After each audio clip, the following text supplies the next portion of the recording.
भाई गुरसिखो तुसी गृहस्थी बन लगे हो, खब्बे सज्जे ना जाओ। तुहाडे लई कोई पुस्तक, कोई ग्रंथ, कोई ज्ञान बाणी तो उच्चा नहीं। पहला प्रवृत्ति कर्म वे जे गृहस्थ नूं सच्ची मुच्ची धर्मशाला बनाना है ते गुरु की बाणी ही तुहाडे वास्ते ब्रह्म दा वेद है। तुहाडे वास्ते बाणी ही ब्रह्मा का वेद है, ब्रह्म दा ज्ञान बाणी है। सब तो पहला प्रवृत्ति कर्म यह होवेगा कि तुसी बाकी गल्लां छड्ड के गृहस्थी वीरो, धीए भैणे, पति पत्नी, तुसी जिंदगी सौखी करनी है ते पहला काम यह कि बाणी पढ़नी शुरू करो। बाकी किताबां तो पहला बाणी पढ़, क्योंकि पाठ ही साडा बेस है। पाठ है ते कीर्तन आएगा, पाठ है ते कथा करांगे, पाठ है ते व्याख्या करांगे। मेरी सिर्फ एक बेनती है, सब तो पहला सिख दी जिंदगी दा आधार गृहस्थ विच बाणी होवे। कहंदे जे खुमा पंछी दा पंख मिल जाए, खंभ मिल जाए, उस नाल तीर बन के कमान विचों छड्डो ते उस तीर नूं पंख उत्थे लै जांदा जिथे खुमा पंछी बैठा है। महाराज हस के कहंदे आ गुरसिखो ये तां मनौत है ना कि खंभ तीर नूं उत्थे लै जांदा जिथे खुमा पंछी दा वजूद है।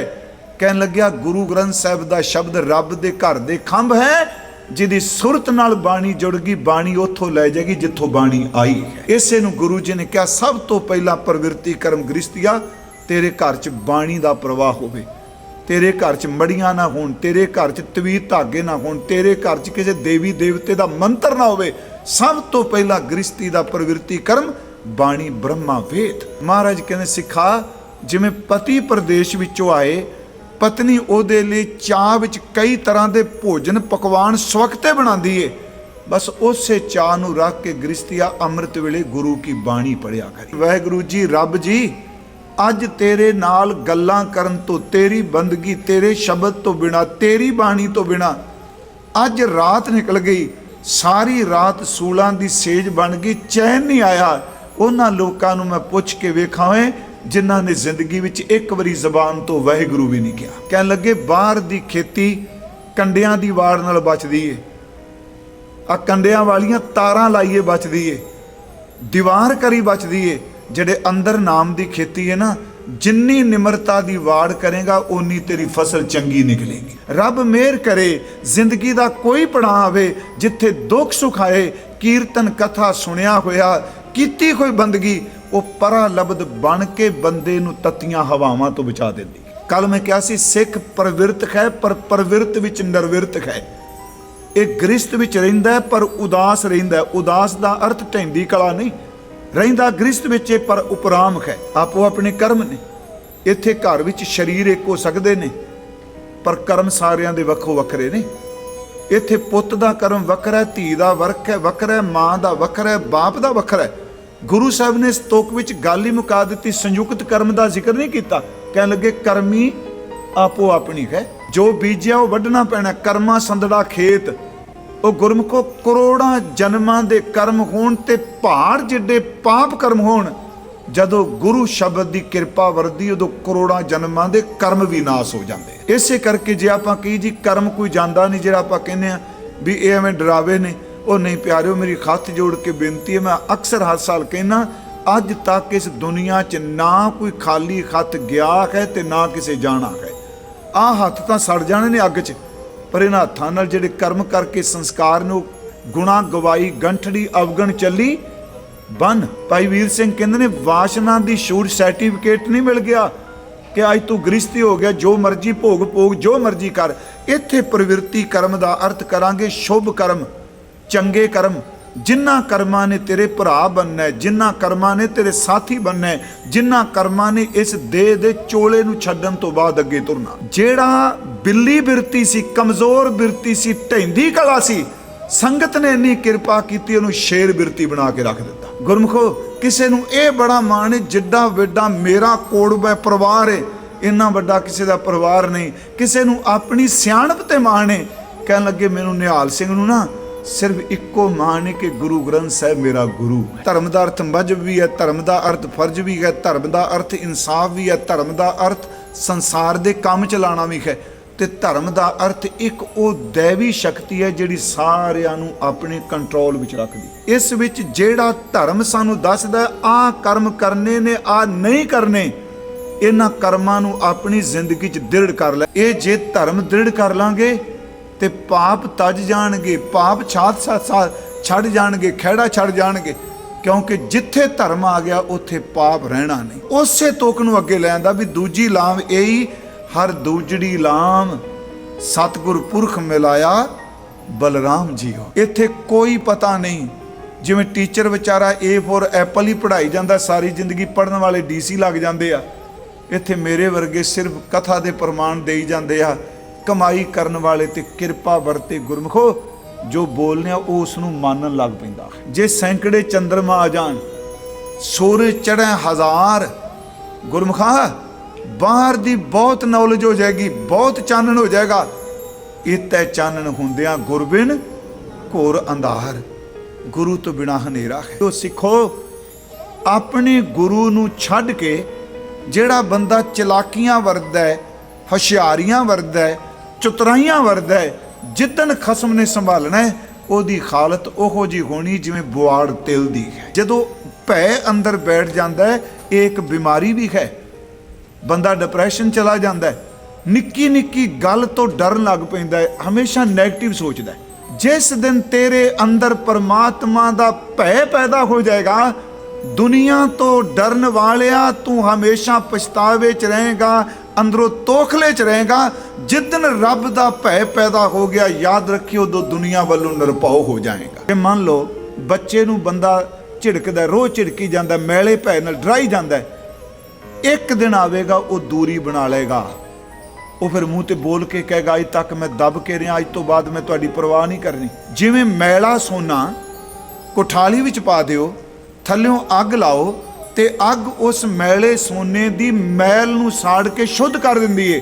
ਜਿੰਨਾ ਮਰਜੀ ਮੈਲਾ ਮਨ ਹੋਵੇ, ਜਿਹਦੇ ਅੰਦਰ ਵਾਹਿਗੁਰੂ ਜੀ ਦੇ ਭੈ ਦੀ ਅੱਗ ਲੱਗ ਜਾਏ ਨਾ, ਉਹਦੇ ਅੰਦਰੋਂ ਮੈਲ ਸੜ ਜਾਂਦੀ ਏ ਤੇ ਮਨ ਸ਼ੁੱਧ ਹੋ ਜਾਂਦਾ। ਰਾਜ ਕਰੇਗਾ ਖਾਲਸਾ, ਰਾਜ ਕਰੇਗਾ ਖਾਲਸਾ, ਰਾਜ ਕਰੇਗਾ ਖਾਲਸਾ। ਕੱਲ ਆਪਾਂ ਲਾਮ ਸ਼ਬਦ ਔਰ ਖਾਸ ਕਰਕੇ ਸ਼੍ਰੀ ਗੁਰੂ ਗ੍ਰੰਥ ਸਾਹਿਬ ਦੀ ਅੰਮ੍ਰਿਤ ਗੁਰਬਾਣੀ ਵਿੱਚ ਜੋ ਵਿਵਾਹ ਦੇ ਸੰਬੰਧ ਵਿੱਚ ਸਤਿਗੁਰਾਂ ਨੇ ਵੱਖ-ਵੱਖ ਉਦਾਹਰਨਾਂ ਦਿੱਤੀਆਂ ਨੇ ਔਰ ਇਸੇ ਹੀ ਰਸਮ ਨੂੰ ਆਧਾਰ ਬਣਾਇਆ ਹੈ। ਜਿਵੇਂ ਕੱਲ ਦਾਸ ਨੇ ਬੇਨਤੀ ਕੀਤੀ, ਸਿਰਫ ਇੱਕ ਚੇਤਾ ਕਰਨ ਵਾਸਤੇ, ਕਿ ਗੁਰੂ ਗ੍ਰੰਥ ਸਾਹਿਬ ਦੀ ਬਾਣੀ ਵਿੱਚ ਸਤਿਗੁਰਾਂ ਨੇ ਮੌਤ ਲਈ ਵੀ ਉਦਾਹਰਨਾਂ ਵਿਆਹ ਦੀਆਂ ਲਈਆਂ ਨੇ। ਉਸ ਵਿੱਚ ਮਰਨ ਵਾਰਕ ਹੈ ਤੇ ਜਿੰਦ ਲਾੜੀ ਬਣ ਕੇ ਸਮਾਂ ਜਿੱਦਣ ਆਉਂਦਾ ਹੈ, ਮਰਨ ਲਾੜਾ ਬਣ ਕੇ, ਮੌਤ ਲਾੜਾ ਬਣ ਕੇ ਇਸ ਲਾੜੀ ਜਿੰਦ ਨੂੰ ਵਿਆਹ ਕੇ ਲੈ ਜਾਂਦੀ ਹੈ। ਉਸ ਤੋਂ ਬਾਅਦ ਕੱਲ ਇੱਕ ਅਰਜ਼ ਕੀਤੀ ਸੀ, ਖੁਸ਼ਕਿਸਮਤ ਭਾਗਾਂ ਵਾਲੇ ਨੇ ਜਿਨ੍ਹਾਂ ਦੇ ਪਾਰ ਬ੍ਰਹਮ ਪਰਮੇਸ਼ਵਰ ਕੰਤ ਬਣਦੇ ਆ, ਲਾੜਾ ਬਣ ਕੇ ਹੁੰਦਾ ਹੈ ਤੇ ਇਸ ਆਤਮ ਰਸ ਵਿੱਚ ਰੰਗੀ ਹੋਈ ਆਤਮਾ ਨੂੰ ਪਰਮੇਸ਼ਵਰ ਵਰ ਕੇ ਲੈ ਜਾਂਦੇ ਨੇ, ਵਿਆਹ ਕੇ ਲੈ ਜਾਂਦੇ ਨੇ। ਤੇ ਇਹ ਵੀ ਦਾਸ ਨੇ ਇੱਕ ਬੇਨਤੀ ਕੀਤੀ ਸੀ, ਗੁਰਮੁਖੋ ਧਿਆਨ ਦਿਆ ਜੇ, ਭਾਵੇਂ ਇਹ ਉਦਾਹਰਨਾਂ ਵਾਸ਼ਨਾ ਪੂਰਤ ਵਾਸਤੇ ਵੀ ਨੇ। ਵਾਹਿਗੁਰੂ ਮੈਂ ਲਫ਼ਜ਼ ਫਿਰ ਦਰੁਸਤ ਕਰ ਲਵਾਂ। ਇੱਕ ਪਾਸੇ ਦੁਨਿਆਵੀ ਦੋ ਸ਼ਰੀਰਾਂ ਦੇ ਸੰਜੋਗ ਦੇ ਰਸ ਦਾ ਜ਼ਿਕਰ ਹੈ, ਸਿੱਧੇ ਸ਼ਬਦ। ਦੂਜੇ ਪਾਸੇ ਉਸੇ ਸੰਜੋਗ ਨੂੰ ਸੁਰਤ ਤੇ ਸ਼ਬਦ, ਆਤਮਾ ਤੇ ਪਰਮਾਤਮਾ ਦੇ ਮੇਲ ਨਾਲ ਜੋੜ ਲਿਆ ਹੈ। ਫਿਰ ਸੁਣਿਓ ਜੀ, ਇੱਕ ਪਾਸੇ ਪਤੀ ਔਰ ਪਤਨੀ ਦਾ ਜ਼ਿਕਰ ਹੈ, ਦੂਜੇ ਪਾਸੇ ਗੁਰੂ ਗ੍ਰੰਥ ਸਾਹਿਬ ਦੀ ਬਾਣੀ 'ਚ ਜਿਹੜਾ ਕਾਮ ਰਸ ਹੈ, ਮੈਂ ਇਸ ਲਫ਼ਜ਼ ਸਿੱਧੇ ਕਹਾਂ, ਜਦੋਂ ਸ਼ਬਦ ਦੀ ਕਮਾਈ ਨਾਲ ਅੰਦਰ ਦੀ ਬਿਰਤੀ ਉਲਟ ਜਾਂਦੀ ਹੈ ਵਾਸ਼ਨਾ ਵੱਲੋਂ, ਪਿਆਰਿਓ ਜਿਹੜਾ ਸ਼ਰੀਰਾਂ ਦੇ ਸੰਜੋਗ ਵਿੱਚੋਂ ਰਸ ਨਿਕਲਦਾ ਹੈ, ਗੁਰੂ ਗ੍ਰੰਥ ਸਾਹਿਬ ਕਹਿੰਦੇ ਨੇ ਇਹ ਰਸ ਤਾਂ ਤੁੱਛ ਕੁਛ ਵੀ ਨਹੀਂ, ਜਿਹੜਾ ਸ਼ਬਦ ਤੇ ਸੁਰਤ ਵਿੱਚੋਂ ਆਤਮਿਕ ਮੇਲ ਦਾ ਰਸ ਮਿਲਦਾ ਹੈ। ਹੁਣ ਜਿਹੜਾ ਬੰਦਾ ਵਿਸ਼ਈ ਹੈ, ਉਸ ਨੂੰ ਵਿਸ਼ਾ ਨਾ ਮਿਲੇ ਉਹ ਧੋਟਾ ਆ ਜਾਂਦਾ ਹੈ, ਕ੍ਰੋਧਿਤ ਹੋ ਜਾਂਦਾ ਹੈ। ਮੈਂ ਹੈਰਾਨ ਹੁੰਨਾ, ਗੁਰੂ ਗ੍ਰੰਥ ਸਾਹਿਬ ਦੀ ਆ ਸ਼ਲੋਕ ਆਪ ਸਾਰੇ ਜਾਣਦੇ ਹੋ, ਬਾਬਾ ਫਰੀਦ ਸਾਹਿਬ ਦਾ ਸ਼ਲੋਕ ਹੈ, ਪਰ ਉਦਾਹਰਨ ਉਹਨਾਂ ਨੇ ਦੋ ਸਰੀਰਾਂ ਦੇ ਮਿਲਾਪ ਦੀ ਦਿੱਤੀ। ਉਸ ਵਿੱਚ ਭਾਵ ਅਰਥ ਨਹੀਂ ਕਾਮ ਦਾ। ਉਹ ਬਚਨ ਹੈ, ਅੱਜ ਨਾ ਸੁੱਤੀ ਕੰਤ ਸਿਉ।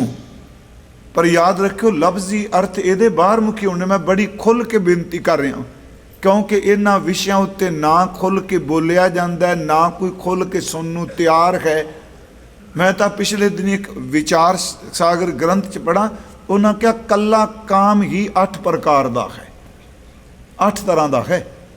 ਪਰ ਇੱਥੇ ਜਿਹੜਾ ਸ਼ਬਦ ਹੈ, ਅੱਜ ਨਾ ਸੁੱਤੀ ਕੰਤ ਸਿਉ, ਅੱਜ ਮੈਂ ਪਤੀ ਦੀ ਸੇਜ ਤੇ ਨਹੀਂ ਗਈ, ਅੰਗ ਮੁੜੈ ਮੁੜ ਜਾਏ। ਮੇਰੇ ਤਨ ਦੇ ਅੰਗ ਜਿਹੜੇ ਨੇ, ਬੋਡੀ ਮੈਨੂੰ ਤੰਗ ਕਰ ਰਹੀ ਏ, ਪਰ ਕਹਿੰਦੇ ਜਾਏ ਪੁੱਛੋ ਦੁਹਾਗਣੀ ਤੁਮ ਕਿਉਂ ਰਹਿਣ ਵਿਖਾਏ। ਉਹਨਾਂ ਦੁਹਾਗਣਾ ਨੂੰ ਪੁੱਛੋ ਤੁਹਾਡੀ ਰਾਤ ਕਿਵੇਂ ਨਿਕਲ ਗਈ। ਪਰ ਯਾਦ ਰੱਖਿਓ, ਦੁਨਿਆਵੀ ਅਰਥ ਇਹਦੇ ਇਉਂ ਨੇ, ਪਰ ਆਤਮਿਕ ਅਰਥ ਇਹ ਨੇ, ਵਾਹਿਗੁਰੂ ਜੀ, ਰੱਬ ਜੀ, ਅੱਜ ਤੇਰੇ ਨਾਲ ਗੱਲਾਂ ਕਰਨ ਤੋਂ, ਤੇਰੀ ਬੰਦਗੀ, ਤੇਰੇ ਸ਼ਬਦ ਤੋਂ ਬਿਨਾ, ਤੇਰੀ ਬਾਣੀ ਤੋਂ ਬਿਨਾ ਅੱਜ ਰਾਤ ਨਿਕਲ ਗਈ। ਸਾਰੀ ਰਾਤ ਸੂਲਾਂ ਦੀ ਸੇਜ ਬਣ ਗਈ, ਚੈਨ ਨਹੀਂ ਆਇਆ। ਉਹਨਾਂ ਲੋਕਾਂ ਨੂੰ ਮੈਂ ਪੁੱਛ ਕੇ ਵੇਖਾਂ ਓਏ, ਜਿਨ੍ਹਾਂ ਨੇ ਜ਼ਿੰਦਗੀ ਵਿੱਚ ਇੱਕ ਵਾਰੀ ਜ਼ਬਾਨ ਤੋਂ ਵਾਹਿਗੁਰੂ ਵੀ ਨਹੀਂ ਕਿਹਾ, ਕਦੀ ਸੋਚਿਆ ਵੀ ਨਹੀਂ। ਮੈਂ ਆਪ ਨੂੰ ਬੇਨਤੀ ਕੀਤੀ, ਉਦਾਹਰਨ ਕੀ ਹੈ। ਹਜ਼ੂਰ ਸੱਚੇ ਪਾਤਸ਼ਾਹ ਜੀ ਨੇ ਕੱਲ੍ਹ ਜਿਹੜੀ ਸਾਨੂੰ ਸਮੱਤ ਦਿੱਤੀ, ਇਹਦੇ ਮੈਂ 2 ਅਰਥ ਕਰ ਰਿਹਾ, ਇੱਕ ਸੰਸਾਰੀ ਤੌਰ ਤੇ, ਇੱਕ ਪਰਮੇਸ਼ਵਰ ਵੱਲੋਂ। ਆਓ ਥੋੜ੍ਹਾ ਜਿਹਾ ਆਪਾਂ ਫਿਰ ਪਿੱਛੇ ਨੂੰ ਚੱਲੀਏ। ਅੱਜ ਕੱਲ੍ਹ ਸੀ ਹਰ ਪਹਿਲੜੀ ਲਾਭ ਪ੍ਰਵਿਰਤੀ ਕਰਮ ਦਰੜਾਇਆ ਬਲਰਾਮ ਜੀਓ। ਬਲਰਾਮ ਜੀਓ ਦਰ ਤੇ ਕੇ ਸੋਹਣੇ ਰਾਮ ਜੀ। ਇੱਥੇ ਵੈਸੇ ਮੈਂ ਪਾਠ ਭਾਵੇਂ ਇਕੱਠੇ ਪੜ੍ਹਨਾ ਪਿਆ ਬਲਰਾਮ ਜੀਓ, ਪਰ ਪਾਠ ਵੱਖਰਾ ਵੱਖਰਾ। ਬਲ ਰਾਮ ਜੀਓ, ਬਲ ਦਰ ਤੇ ਕੁਰਬਾਨ ਜਾਨਾ। ਰਾਮ ਦਾ ਅਰਥ ਹੈ ਜੋ ਸਾਰਿਆਂ ਥਾਵਾਂ ਤੇ ਰਮਿਆ ਹੋਇਆ ਹੈ। ਇਹ ਸੰਤ ਦੀ ਚਾਲ ਵੀ ਹੈ। ਜਿਵੇਂ ਰਾਮ ਰਾਜੇ, ਹਰ ਜੁਗ ਜੁਗ ਭਗਤੋ ਪਾਇਆ, ਪੈਜ ਰੱਖਦਾ ਆਇਆ ਰਾਮ ਰਾਜੇ। ਆਪਾਂ ਸੰਤ ਪੜ੍ਹਨੇ ਮਹਾਰਾਜ ਦੇ। ਇਸੇ ਤਰ੍ਹਾਂ ਇੱਥੇ ਸਤਿਗੁਰਾਂ ਨੇ ਬਲ ਰਾਮ ਜੀਓ ਵੀ ਤੁਕਾਂਤ ਪੂਰਾ ਕਰ ਲਈ ਵੀ, ਤੇ ਅਰਥ ਵੀ ਰੱਖਦਾ। ਮਹਾਰਾਜ ਕਹਿੰਦੇ ਪਹਿਲੜੀ ਲਾਮ ਜਿਹੜਾ ਉਹ ਪ੍ਰਵਿਰਤੀ ਕਰਮ ਹੈ। ਮੇਰੇ ਮਨ ਸੀ ਵੀ ਇਹ ਕਰਮ ਦੇ ਲਫ਼ਜ਼ੀ ਅਰਥ ਕੀ ਹੋ ਗਏ। ਉਂਝ ਮੈਂ ਕੱਲ ਕਥਾ 'ਚ ਕਿਹਾ ਸੀ ਵੀ ਅੱਗੇ ਗੱਲਾਂ ਨੇ ਪ੍ਰਵਿਰਤੀ ਕਰਮ। ਗੁਰਮੁਖੋ, ਇਸ ਸੰਸਾਰ ਵਿੱਚ ਹਰ ਬੰਦਾ ਜਿਹਨੂੰ ਰੱਬ ਨੇ ਤਨ ਦਿੱਤਾ ਹੈ ਨਾ, ਉਹ ਹਰ ਬੰਦਾ ਕੋਈ ਨਾ ਕੋਈ ਕਰਮ ਕਰ ਰਿਹਾ ਹੈ। ਉਂਝ ਵੈਸੇ ਸ਼ਾਸਤਰਕਾਰਾਂ ਨੇ 3 ਤਰ੍ਹਾਂ ਦੇ ਕਰਮ ਮੰਨੇ ਆ। ਇੱਕ ਕਰਮ ਹੈ ਕਿਰਿਆਮਾਨ ਕਰਮ, ਆਪਾਂ ਥੋੜੀ ਕਰਮ ਦੀ ਵਿਆਖਿਆ ਫਿਰ ਕਰ ਲਈ। ਦੂਸਰਾ ਕਰਮ ਹੈ ਸੰਚਿਤ ਕਰਮ। ਤੀਸਰਾ ਕਰਮ ਹੈ ਪਰਾਲਬਧ, ਜਿਹਨੂੰ ਪਰਾਬਧ ਕਹਿੰਦੇ। ਆਪਾਂ ਪੰਜਾਬੀ 'ਚ ਪਰਾਲਬਧ ਸ਼ਬਦ ਵਰਤਨੇ। ਇਹ 3 ਤਰ੍ਹਾਂ ਦੇ ਕਰਮ ਨੇ। ਹੁਣ ਪਹਿਲਾ ਕਿਰਿਆਮਾਨ ਕਰਮ ਦਾ ਅਰਥ ਹੈ ਕਿ ਜਿਹੜਾ ਬੰਦਾ ਪ੍ਰੈਜੈਂਟ ਵਿੱਚ ਕਰ ਰਿਹਾ। ਜਿਵੇਂ ਹੁਣ ਆਪਾਂ ਬੈਠੇ ਕਥਾ ਕਰ ਰਹੇ ਹਾਂ, ਭਾਈ ਸਾਹਿਬ ਕੀਰਤਨ ਕੀਤਾ ਸੀ, ਕੀਰਤਨ ਸੁਣਿਆ, ਉਹ ਕਿਰਿਆਮਾਨ ਕਰਮ ਹੈ। ਹੁਣ ਉਹ ਕੀਰਤਨ ਜਿਹੜਾ ਕਰਮ ਸੀ 5-7 ਮਿੰਟ ਪਹਿਲਾਂ, 10 ਮਿੰਟ ਪਹਿਲਾਂ, ਉਹ ਹੁਣ ਕਿਰਿਆਮਾਨ ਨਹੀਂ ਰਿਹਾ, ਉਹ ਸੰਚਿਤ ਹੋ ਗਿਆ ਹੈ। ਸੌਖਾ ਸਮਝਣ ਲਈ ਉਹ ਸੰਚਿਤ ਕਰਮ ਹੋ ਗਿਆ। ਜੋ ਇਕੱਠਾ ਕੀਤਾ ਸੀ ਸੰਚਿਤ ਕਰਮ ਹੋ ਗਿਆ। ਜਿਹੜਾ ਕਰਮ ਸੰਚਿਤ ਹੋ ਜਾਂਦਾ ਹੈ, ਗੁਰਮੁਖੋ, ਪਰਾਲਬਧ ਕਰਮ ਵੀ ਉਹੀ ਬਣਦਾ ਹੈ ਜਿਹੜਾ ਸਾਨੂੰ ਭਾਗਾਂ 'ਚ ਮਿਲ ਜਾਂਦਾ। ਕਹਿੰਦੇ ਚੰਗੀ ਪਰਾਲਬਧ ਕਰਕੇ ਮਿਲ ਗਿਆ। ਇਹਨੂੰ ਹੋਰ ਸੌਖਾ ਕਰ ਲਈਏ, ਕਿਉਂਕਿ ਆਪਾਂ ਕੋਈ ਸ਼ਾਸਤਰਾਂ ਦੇ ਗੂੜ ਅਰਥ ਨਹੀਂ ਲੈ। ਗੱਲ ਤਾਂ ਸਿਰਫ ਇੰਨੀ ਕੋਈ ਸਮਝ ਪੈ ਜਾ। ਉਂਝ ਮੈਂ ਸੱਚੀ ਤੁਹਾਨੂੰ ਦੱਸਾਂ, ਗੁਰੂ ਗ੍ਰੰਥ ਸਾਹਿਬ ਦੀ ਬਾਣੀ 'ਚ ਸਤਿਗੁਰਾਂ ਨੇ ਇੰਨੀ ਕਿਰਪਾ ਕੀਤੀ। ਜਿਹੋ ਜੀ ਬੰਦਾ ਕਿਰਤਕਾਰ ਕਰਦਾ, ਜਿਸ ਇਲਾਕੇ 'ਚ ਵਰਦਾ, ਜਿਹੋ ਜਿਹਾ ਚੁਗਰਦਾ ਸੀ ਨਾ, ਬਸ ਉਸੇ ਤਰ੍ਹਾਂ ਹੀ ਸਮਝਾ ਦਿੱਤਾ, ਇਸ ਤਰ੍ਹਾਂ ਕਰ ਲੈ। ਮੈਂ ਇੱਕ ਦਿਨ ਬੇਨਤੀ ਪਿਛਲੇ ਲਿਵਰਮੋਰ ਕੀਤੀ ਸੀ। ਮੈਂ ਕਿਹਾ ਇੱਕ ਕਿਰਸਾਨ ਮਿਲਦਾ ਮਹਾਰਾਜ ਜੀ ਨੂੰ, ਉਹ ਕਹਿੰਦਾ ਜੀ ਨਾਮ ਕਿਵੇਂ ਜਪੀਏ। ਉਹਨੂੰ ਸਤਿਗੁਰੂ ਵਿਦਾਂਤ ਦੀਆਂ ਉਦਾਹਰਨਾਂ ਥੋੜੀਆਂ ਦਿੰਦੇ ਨੇ। ਉਹਨੂੰ ਸਿੱਧੀ ਜੀ ਗੱਲ ਕਹਿੰਦੇ, ਸਵੇਰੇ ਉੱਠ ਕੇ ਤੂੰ ਪਹਿਲਾਂ ਕੰਮ ਕੀ ਕਰਨਾ। ਕਹਿੰਦਾ ਪਹਿਲਾਂ ਮੈਂ ਸਵਖਤੇ ਉੱਠ ਕੇ ਖਲ ਜੋਨ ਜਾਣਾ। ਮਹਾਰਾਜ ਕਹਿੰਦੇ ਜਿਵੇਂ ਖਲ ਜੋਨ ਲਈ ਤੂੰ ਉਦਮ ਕਰਨਾ ਹੈ ਨਾ, ਇਸੇ ਤਰ੍ਹਾਂ ਤਨ ਧਰਤੀ ਨੂੰ ਵਾਹਣ ਵਾਸਤੇ ਉਦਮ ਕਰਿਆ ਕਰ, ਪਰਮੇਸ਼ਵਰ ਦੀ ਬੰਦਗੀ ਕਰਨ ਲਈ। ਦੇਖੋ ਉਦਾਹਰਨ ਉਹਦੀ ਹੈ ਨਾ। ਮਨ ਹਾਲੀ ਕਿਰਸਾਣੀ ਕਰਨੀ। ਉਹ ਗੁਰਮੁਖੋ ਸਿੱਧੀ ਜੀ ਗੱਲ, ਖੇਤਾਂ 'ਚ ਲੰਘਦਾ ਹੋਇਆ ਬਾਬਾ ਸਪਿਰਿਚੁਅਲ ਰੂਹਾਨੀਅਤ ਦਾ ਗਿਆਨ ਦੇਈ ਜਾ ਰਹੇ ਨੇ ਕਿ ਮਨ ਨੂੰ ਹਾਲੀ ਦੀ ਤਰ੍ਹਾਂ ਉਦਮੀ ਕਰ, ਮਨ ਹਾਲੀ ਕਿਰਸਾਣੀ ਕਰਨੀ। ਚੰਗਾ ਕਰੈਕਟਰ ਜਿਹੜਾ ਉਹਨੂੰ ਕਿਸਾਨੀ ਦਾ ਸੰਦ ਬਣਾ। ਸੰਦ ਸਮਝਨੇ ਹਲ, ਪੰਜਾਲੀ, ਸੁਹਾਗਾ, ਗਿਰੜੀ, ਕਰਾਈ, ਇਹ ਬੜੇ ਪੁਰਾਣੇ ਸ਼ਬਦ ਨੇ, ਜੰਦਾ ਆਪੋ ਆਪਣੇ ਇਲਾਕਿਆਂ ਦੇ ਸ਼ਬਦ ਨੇ। ਚੰਗਾ ਕਰੈਕਟਰ ਜਿਹੜਾ ਉਹ ਕਿਰਸਾਨੀ ਬਣਾ। ਮਨ ਹਾਲੀ ਕਿਰਸਾਣੀ ਕਰਨੀ, ਸ਼ਰਮ ਪਾਣੀ, ਮਿਹਨਤ ਦਾ ਪਾਣੀ ਲਾ, ਉਦਮ ਤੋਂ ਮਿਹਨਤ ਤੋਂ ਬਿਨਾ ਪੱਲੇ ਕੁਛ ਨਹੀਂ ਪੈਣਾ। ਤਨ ਖੇਤ, ਆਪਣੇ ਸਰੀਰ ਨੂੰ ਜ਼ਮੀਨ ਬਣਾ। ਤੇ ਇਹਦੇ ਵਿੱਚ ਕਰਨਾ ਕੀ ਹੈ? ਨਾਮ ਬੀਜ। ਉਹਦੀਆਂ ਉਦਾਹਰਨਾਂ ਦਿੱਤੀਆਂ ਕਿਉਂਕਿ ਉਹ ਬੀਜ ਦਿੰਦਾ, ਉਹਨੂੰ ਪਤਾ ਹੈ, ਉਹਨੂੰ ਸਮਝ ਹੈ ਹਲ ਕੀ, ਪੰਜਾਲੀ ਕੀ, ਜੰਦਾ ਕੀ, ਗਿਰੜੀ ਕੀ, ਸਾਰੇ ਸ਼ਬਦ ਜਿਨ੍ਹਾਂ ਬਾਈ ਕੀਤੇ ਉਹਨੂੰ ਪਤਾ ਹੈ। ਨਾਮ ਬੀਜ, ਤੇ ਨਾਮ ਬੀਜਣ ਤੋਂ ਬਾਅਦ ਉਹਨੂੰ ਬਾਹਰ ਨੰਗਿਆ ਨਾ ਰਹਿਣ ਦੀ, ਖੁੱਲਾ ਨਾ ਰਹਿਣ ਦੀ, ਉਹਦੇ ਉੱਤੇ ਸੁਹਾਗਾ ਫੇਰ ਦੇ। ਜੇ ਬੀਜ ਦੇ ਉੱਤੇ ਮਿੱਟੀ ਆ ਜਾਏਗੀ ਤੇ ਛੇਤੀ ਜੰਮ ਜਾਏਗਾ, ਤੇ ਜੇ ਬੀਜ ਦਾ ਵਿਖਾਵਾ ਕੀਤਾ, ਜਾਂ ਇਹਨੇ ਸੁੱਕ ਜਾਣਾ, ਜਾਂ ਇਹਨੂੰ ਕੋਈ ਪੰਛੀ ਚੁਣ ਕੇ ਲੈ ਜਾਏਗਾ। ਕਿੱਡੇ ਕਮਾਲ ਦੀ ਉਦਾਹਰਨ ਹੈ। ਮਨ ਹਾਲੀ ਕਿਰਸਾਣੀ ਕਰਨੀ, ਸ਼ਰਮ ਪਾਣੀ ਤਨ ਖੇਤ, ਨਾਮ ਬੀਜ, ਸੰਤੋਖ ਸੁਹਾਗਾ, ਸਰਬ ਸਬਰ ਦਾ ਸੰਤਾਕ ਸੁਹਾਗਾ ਫੇਰ, ਰੱਖ ਗਰੀਬੀ ਵੇਸ। ਫਿਰ ਸੁਣਿਓ, ਬਾਹਰ ਤੂੰ ਵਾੜ ਕਰਨਾ ਹੈ, ਇਸ ਕਰਕੇ ਵੀ ਵਾੜ ਸਭ ਸਮਝਦੇ ਆਪਾਂ ਜੀ, ਫੈਂਸ ਲਾਉਂਦੇ ਜਿਹਨੂੰ ਇੱਥੇ ਕਹਿੰਦੇ। ਬਾਹਰੋਂ ਵਾੜ ਕਰਨਾ, ਕੋਈ ਜਾਨਵਰ, ਕੋਈ ਬੰਦਾ, ਕੋਈ ਪਸ਼ੂ ਮੇਰੇ ਖੇਤ ਨੂੰ ਨਾ ਉਜਾੜ ਜਾਏ। ਕਹਿਣ ਲੱਗੇ ਬਾਹਰ ਦੀ ਖੇਤੀ ਕੰਡਿਆਂ ਦੀ ਵਾੜ ਨਾਲ ਬਚਦੀ ਏ, ਆ ਕੰਡਿਆਂ ਵਾਲੀਆਂ ਤਾਰਾਂ ਲਾਈਏ ਬਚਦੀ ਏ, ਦੀਵਾਰ ਕਰੀ ਬਚਦੀ ਏ। ਜਿਹੜੇ ਅੰਦਰ ਨਾਮ ਦੀ ਖੇਤੀ ਹੈ ਨਾ, ਜਿੰਨੀ ਨਿਮਰਤਾ ਦੀ ਵਾੜ ਕਰੇਗਾ ਓਨੀ ਤੇਰੀ ਫਸਲ ਚੰਗੀ ਨਿਕਲੇਗੀ। ਰੱਖ ਗਰੀਬੀ ਵੇ, ਸਿੱਧੀ ਗੱਲ ਉਦਾਹਰਨ ਉਸ ਦਿਨ ਗੱਲ ਕਹੀ। ਮੰਨ ਲਓ ਜੇ ਸ਼ਰਾਬ ਪੀਣ ਵਾਲਾ ਮਿਲ ਗਿਆ, ਆਹ ਕਹੇ ਮੇਰਾ ਸਮਰੱਥ ਸਤਿਗੁਰੂ, ਆਪਣੇ ਵਰਗਾ ਹੁੰਦਾ ਆਪਾਂ ਕਹਿੰਦੇ ਭਾਜੋ ਇਹਦੇ ਕੋਲ ਕਿਉਂ ਖਲੋਤੇ ਹੋ, ਦੌੜ ਦੋ ਜੂਰ। ਉਹ ਸ਼ਰਾਬ ਪੀਣ ਵਾਲਾ ਭਰਥਰ ਮਿਲਦਾ ਜੋਗੀ। ਹਜ਼ੂਰ ਕਹਿੰਦੇ ਨੇ ਗੱਲ ਸੁਣ ਓਏ, ਤੁਸੀਂ ਮੱਟ ਵਿੱਚ ਪਾਣੀ ਪਾ ਕੇ, ਗੁੜ ਪਾ ਕੇ, ਸੱਕ ਪਾ ਕੇ, ਭੱਠੀ ਬਣਾ ਕੇ, ਪਾਣੀ ਪਾ ਕੇ, ਜਿੰਨਾ ਕੱਢਿਆ ਉਹਨੂੰ ਪਤਾ, ਨਾਲੀ ਰਾਹੀਂ ਤੁਸੀਂ ਅਰਕ ਕੱਢ ਦਿਓ ਸ਼ਰਾਬ ਦਾ, ਉਹਦਾ ਤੱਤ ਕੱਢ ਦਿਓ। ਆ ਮੈਂ ਤੈਨੂੰ ਦੱਸਾਂ ਇਸ ਸਰੀਰ ਵਿੱਚੋਂ ਅੰਮ੍ਰਿਤ ਕਿਵੇਂ ਪ੍ਰਗਟ ਹੁੰਦਾ ਹੈ। ਉਦਾਹਰਨ ਉਹਦੀ ਹੈ, ਗੁੜ ਕਰ ਗਿਆਨ, ਧਿਆਨ ਕਰ ਧਾਵੈ, ਕਰ ਕਰਨੀ ਕਸ ਪਾਈਐ, ਭਾਠੀ ਭਵਨ ਪ੍ਰੇਮ ਕਾ ਪੋਚਾ, ਇਤ ਰਸ ਅਮਿਓ ਚੁਆਈਏ। ਯਾਦ ਰੱਖਿਓ, ਉਦਾਹਰਨਾਂ ਸ਼ਰਾਬ ਦੀਆਂ ਨੇ, ਉਦਾਹਰਨਾਂ ਕੱਚਾ ਸ਼ਰਾਬ ਤਿਆਰ ਕਰਨ ਦੀਆਂ, ਪਕਾਉਣ ਦੀਆਂ ਨੇ। ਪਰ ਗੁਰੂ ਸਾਹਿਬ ਨੇ ਕਿਹਾ ਇਹਨੂੰ ਸਮਝ ਹੀ ਇੰਨੀ ਹੈ ਤੇ ਜੋੜਨਾ ਪਰਮਾਰਥ ਨਾਲੇ। ਹੁਣ ਇਹਦੇ ਕੋਲ ਮੈਂ ਬ੍ਰਹਮ ਦੀ ਵਿਆਖਿਆ ਕਰਾਂਗਾ, ਇਹਨੂੰ ਸਮਝ ਨਹੀਂ ਪੈਣੀ, ਇਹਨੂੰ ਉਸ ਤਰ੍ਹਾਂ ਹੀ ਸਮਝਾਓ ਜਿਵੇਂ ਇਹ ਸਮਝਦਾ ਪਿਆ ਹੈ। ਕਿਉਂਕਿ ਸਮਰੱਥ ਸਤਿਗੁਰੂ ਉਹ ਸੁਗੜ ਵੈਦ ਹੈ, ਜਿਹੜਾ ਨਬਜ਼ ਵੇਖ ਕੇ ਬੰਦੇ ਦੀ ਬਿਮਾਰੀ ਕੀ ਉਹ ਦਵਾਈ ਦੇ ਦਿੰਦੇ ਆ। ਮੈਂ ਆਪ ਨੂੰ ਫਿਰ ਬੇਨਤੀ ਕਰ ਲੱਗਾ, ਜਿਹੜਾ ਕਰਮ ਸ਼ਬਦ ਹੈ, ਮੈਂ ਉਸ ਵਿਸ਼ੇ ਤੇ ਫਿਰ ਕਹਣ ਲੱਗਾ ਪ੍ਰਵਿਰਤੀ ਕਰਮ। ਕੱਲ ਮੈਂ ਕਿਹਾ ਸੀ ਸਿੱਖ ਪ੍ਰਵਿਰਤ ਹੈ, ਪਰ ਪ੍ਰਵਿਰਤ ਵਿੱਚ ਨਿਰਵਿਰਤ ਹੈ। ਇਹ ਗ੍ਰਸਥ ਵਿੱਚ ਰਹਿੰਦਾ ਪਰ ਉਦਾਸ ਰਹਿੰਦਾ। ਉਦਾਸ ਦਾ ਅਰਥ ਢੈਂਦੀ ਕਲਾ ਨਹੀਂ, ਰਹਿੰਦਾ ਗ੍ਰਸਥ ਵਿੱਚ ਇਹ ਪਰ ਉਪਰਾਮ ਹੈ। ਗੁਰਸਿੱਖ ਜੋਗੀ ਜਾਗਦੇ ਮਾਇਆ ਅੰਦਰ ਕਰਨ ਉਦਾਸੀ। ਕਹਿੰਦੇ ਉਹ ਵੀ ਸਿੱਖ ਜਿਹੜਾ ਮਾਇਆ ਵਿੱਚ ਉਦਾਸ ਹੈ। ਇੱਥੇ ਥੋੜੀ ਇੱਕ ਮੈਂ ਉਦਾਹਰਨ ਦੇਣਾ ਹੁਣ ਅਕਸਰ। ਭਾਈ ਬੰਨੋ ਜੀ, ਉਹਨਾਂ ਨੂੰ ਮਹਾਰਾਜ ਜੀ ਨੂੰ, ਗੁਰੂ ਅਰਜਨ ਦੇਵ ਜੀ ਨੂੰ ਕਿਸੇ ਪੁੱਛਿਆ ਸੀ, ਜੀ ਕੋਈ ਸਿੱਖ ਐਸਾ ਹੈ ਜਿਹੜਾ ਮਾਇਆ ਵਿੱਚ ਉਦਾਸ ਹੋਵੇ? ਤੁਸੀਂ ਕਿਹਾ ਜੀ ਮਾਇਆ ਵਿੱਚ ਉਦਾਸੀਆਂ ਦਾ ਪੰਥ ਚਲਾਇਆ ਹੈ। ਤੇ ਮਹਾਰਾਜ ਜੀ ਨੇ ਭਾਈ ਬੰਨੋ ਜੀ ਕੋਲ ਭੇਜ ਦਿੱਤਾ ਮਾਂਗਟ, ਅੱਜ ਕੱਲ੍ਹ ਪਾਕਿਸਤਾਨ ਵਿੱਚ ਹੈ। ਉਹ ਘਿਓ ਦਾ ਕੰਮ ਕਰ ਰਹੇ ਸਨ, ਗੜੀ ਵਾਰੀ ਸਾਖੀ ਸੁਣਾਈਏ। ਉਹ ਇੱਕ ਪਲੀ ਦੀ ਖਾਤਰ ਝਗੜਦੇ ਪਏ ਸਨ। ਉਸ ਵਕਤ ਜਿਹੜਾ ਘਿਓ ਮਪਾਈ ਕੀਤੀ ਜਾਂਦੀ, ਪਲੀਆਂ ਹੁੰਦੀਆਂ ਸਨ ਤੇਲ ਤੇ ਘਿਓ ਦੀਆਂ, ਉਹ ਝਗੜਾ ਕਰ ਰਹੇ ਨੇ। ਤੇ ਉਹ ਸਿੱਖ ਕਹਿੰਦਾ ਆ ਮਾਇਆ 'ਚ ਉਦਾਸ ਹੋਵੇਗਾ ਤਾਂ ਧੇਲਾ ਵੀ ਨਹੀਂ ਛੱਡਦਾ ਪਿਆ। ਉਹਨੇ ਜਦੋਂ ਗੱਲ ਗਾਹਕ ਨਾਲ ਮੁਕਾ ਲਈ ਤੇ ਉਹਨੂੰ ਪੁੱਛਦਾ ਜਿੱਥੋਂ ਤੁਸੀਂ ਘਿਓ ਲੈਣ, ਉਹ ਕਹਿੰਦਾ ਮੈਂ ਤਾਂ ਦਰਸ਼ਨ ਕਰਨ ਆਇਆ, ਅੰਮ੍ਰਿਤਸਰ ਤੋਂ ਆਇਆ, ਸੁਦਾਸਰ ਤੋਂ, ਧੰਨ ਗੁਰੂ ਅਰਜਨ ਸਾਹਿਬ ਜੀ ਨੇ ਭੇਜਿਆ। ਭਾਈ ਬੰਨੋ ਆਪਣੀ ਗੱਦੀ ਤੋਂ ਉੱਠ ਕੇ ਉਹਨੂੰ ਮੱਥਾ ਟੇਕਿਆ। ਉਸ ਵਕਤ ਸਿੱਖ ਦੇ ਪੈਰਾਂ ਵਿੱਚ ਮੱਥਾ ਟੇਕਦੇ ਸਨ। ਮੈਂ ਉਸ ਵਕਤ ਦੀ ਗੱਲ ਕਰ ਰਿਹਾ। ਉਹਦਾ ਕਾਰਨ ਸੀ ਕਿਉਂਕਿ ਉੱਥੇ ਵਰਨ ਵੰਡ, ਊਚ ਨੀਚ ਇੰਨੀ ਸੀ ਕਿ ਗੁਣੀ ਬੰਦਾ ਵੀ ਜੇ ਨੀਚ ਜਾਤ 'ਚ ਪੈਦਾ ਹੁੰਦਾ ਸੀ, ਉਹਦੀ ਲੋਕ ਬੇਪਤੀ ਕਰਦੇ ਹੁੰਦੇ ਸਨ। ਸਾਡੇ ਸਾਹਮਣੇ ਭਗਤ ਰਵਿਦਾਸ ਸਾਹਿਬ, ਭਗਤ ਨਾਮਦੇਵ ਜੀ, वो तां पैरी मार भाई साहब ने कहा राणा रंक बराबरी पैरी पवना जग वरताया। राणा रंक अमीर ते गरीब दी विथ मिट जाए तां निमरता दिती। उन्हें उठ के मत्था चा टेकिया ते कहंदा जी दसो चलो घर चलीए। कहंदे ठीक है। उहदे मन च आया भी ये बंदा लालची ते नहीं किते, ये बड़ा माया च फसिया पिया, एक पली भी छड्डदा नहीं, धेला नहीं टका नहीं छड्डदा। कहंदा जी सेवा की करियो। कहंदा थक्किया आया ते मैं इशनान करना है। भाई बन्नो जी कहंदे असीं पानी कोसा कर दिंदे आ, कोसा समझने आपां थोड़ा जिहा गर्म कर दिंदे आ।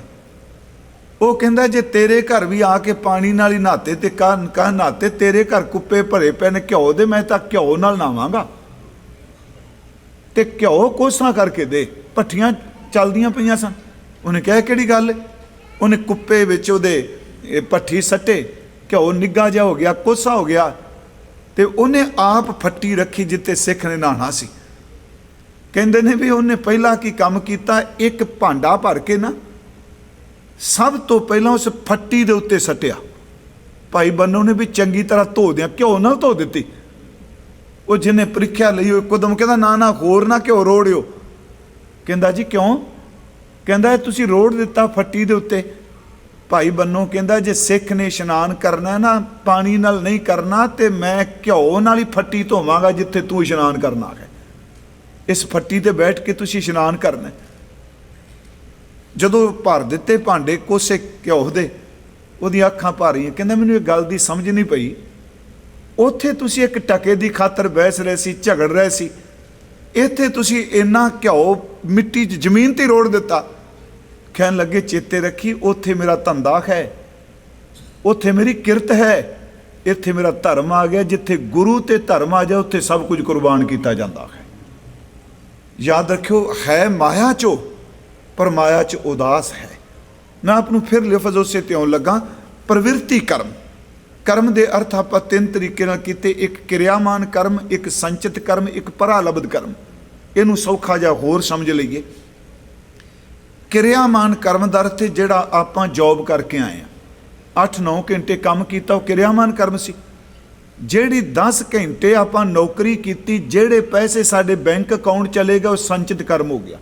सौखा समझण लई, हालां ये उदाहरण ढुकदी नहीं। क्रियामान कीता ते संचित बने, ते जिहड़े संचित बैंक विच पिया ना, 4 दिनां नूं लोड़ पै गई, ਉਹੀ परालब्ध बन के काम आउण लग पैंदे आ। बंदा कहंदा भी जे 4 पैसे इकट्ठे कीते ने ते काम आए ना। इसे तरह गुरमुखो कर्म फिलॉसफी है। जो कुछ हुण मैं कर रहा, मैं ते तुसीं क्रियामान चा, 1 घंटे बाद संचित बन जाणगे। रब मेहर करे जिंदगी का कोई पड़ाव आवे जिथे दुख सुख आए, कीर्तन कथा सुनिया होया, कीती कोई बंदगी, वो परालब्ध बन के बंदे नूं तत्तियां हवावां तो बचा देंदी है। मर्ज कीती एक कर्म है। दूसरी गल, भावें किसी हिंदूइज़म अनुसार ये कर्मां दी व्याख्या नहीं करते, थोड़ा जिहा है, आपो अपने कर्म ने। इत्थे घर विच शरीर एक हो सकते ने, पर कर्म सारियां दे वक्खो वखरे ने। इत्थे पुੱਤ ਦਾ कर्म वखरा है, धी ਦਾ वर्क है वखरा है, माँ ਦਾ वखरा है, बाप ਦਾ वखरा है।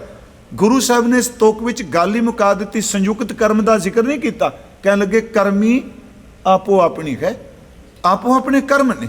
कर्मी आपो अपनी के नेड़े के दूर, आपो अपने कर्म ने। मैं अर्ज करांगा, पर गुरमत विच कर्म तो अगे एक बड़ी वड्डी किरपा है। इसनूं सुनियो, फिर मैं उसे ते आउणा। प्रवृत्ति कर्म की है? लाम, पहली लाम प्रवृत्ति कर्म है।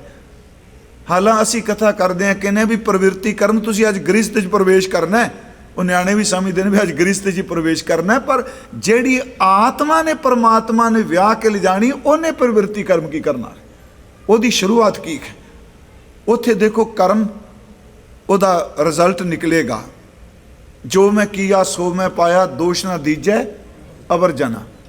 हाँ जी, जेहा बीजा सो लूना है, जो बीजा वो वढ़ना पैना। कर्मा संदड़ा खेत, वो गुरमुखो करोड़ां जन्मां दे कर्म होण ते पहाड़ जिड्डे पाप कर्म होण, जदों गुरु शब्द की किरपा वरदी, उदों करोड़ां जन्मां दे कर्म भी नाश हो जाते हैं। फिर बिनती, गुरु घर च कर्म तो वड्डी किरपा है, बख्शिश है।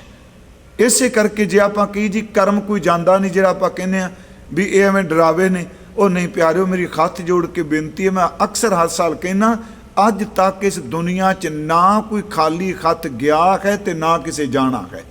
ਆਹ ਹੱਥ ਤਾਂ ਸੜ ਜਾਣੇ ਨੇ ਅੱਗ 'ਚ, ਪਰ ਇਹਨਾਂ ਹੱਥਾਂ ਨਾਲ ਜਿਹੜੇ ਕਰਮ ਕਰਕੇ ਸੰਸਕਾਰ ਨੂੰ ਗੁਣਾ ਗਵਾਈ ਗੰਠੜੀ ਅਵਗਣ ਚੱਲੀ ਬਨ। ਇੱਥੇ ਪ੍ਰਵਿਰਤੀ ਕਰਮ ਦਾ ਅਰਥ, ਹਾਲਾਂਕਿ ਗੁਰਬਾਣੀ ਵਿੱਚ ਇੱਕ ਕਰਮ ਲਫ਼ਜ਼ ਜਿਹੜਾ ਉਹ ਪਰਸ਼ੀਅਨ ਦਾ ਵੀ ਆਉਂਦਾ ਹੈ, ਜਿਨ ਕੋ ਨਦਰ ਕਰਮ ਤਿਨਕਾਰ, ਇਹ ਅਸੀਂ ਇਹ ਵੀ ਪੜ੍ਹਨੇ ਆ।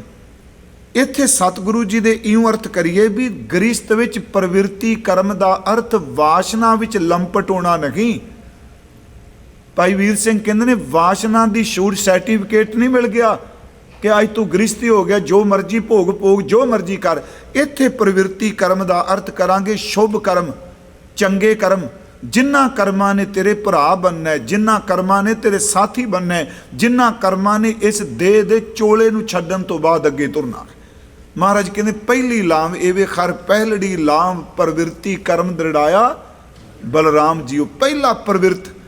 ਹੁਣ ਅੱਗੇ ਕੱਲ ਮੈਂ ਇੱਕ ਬੇਨਤੀ ਕੀਤੀ ਸੀ, ਬੜੀ ਕਾਹਲੀ 'ਚ ਦੇ ਅਰਥ ਕਰਕੇ ਗਿਆ ਸਾਂ। ਮਹਾਰਾਜ ਜੀ ਨੇ ਅਗਲਾ ਬਚਨ ਕਿਹਾ, ਬਾਣੀ ਬ੍ਰਹਮਾ ਵੇਦ ਧਰਮ ਦ੍ਰਿੜਹੁ ਪਾਪ ਤਜਾਇਆ ਬਲਰਾਮ ਜੀਓ। ਮੈਂ ਕੱਲ ਆਪ ਨੂੰ ਅਰਜ਼ ਕੀਤੀ ਸੀ ਕਿ ਅਰਥ ਅਨੇਕਾਂ ਤਰੀਕੇ ਨਾਲ ਕੀਤੇ ਗਏ।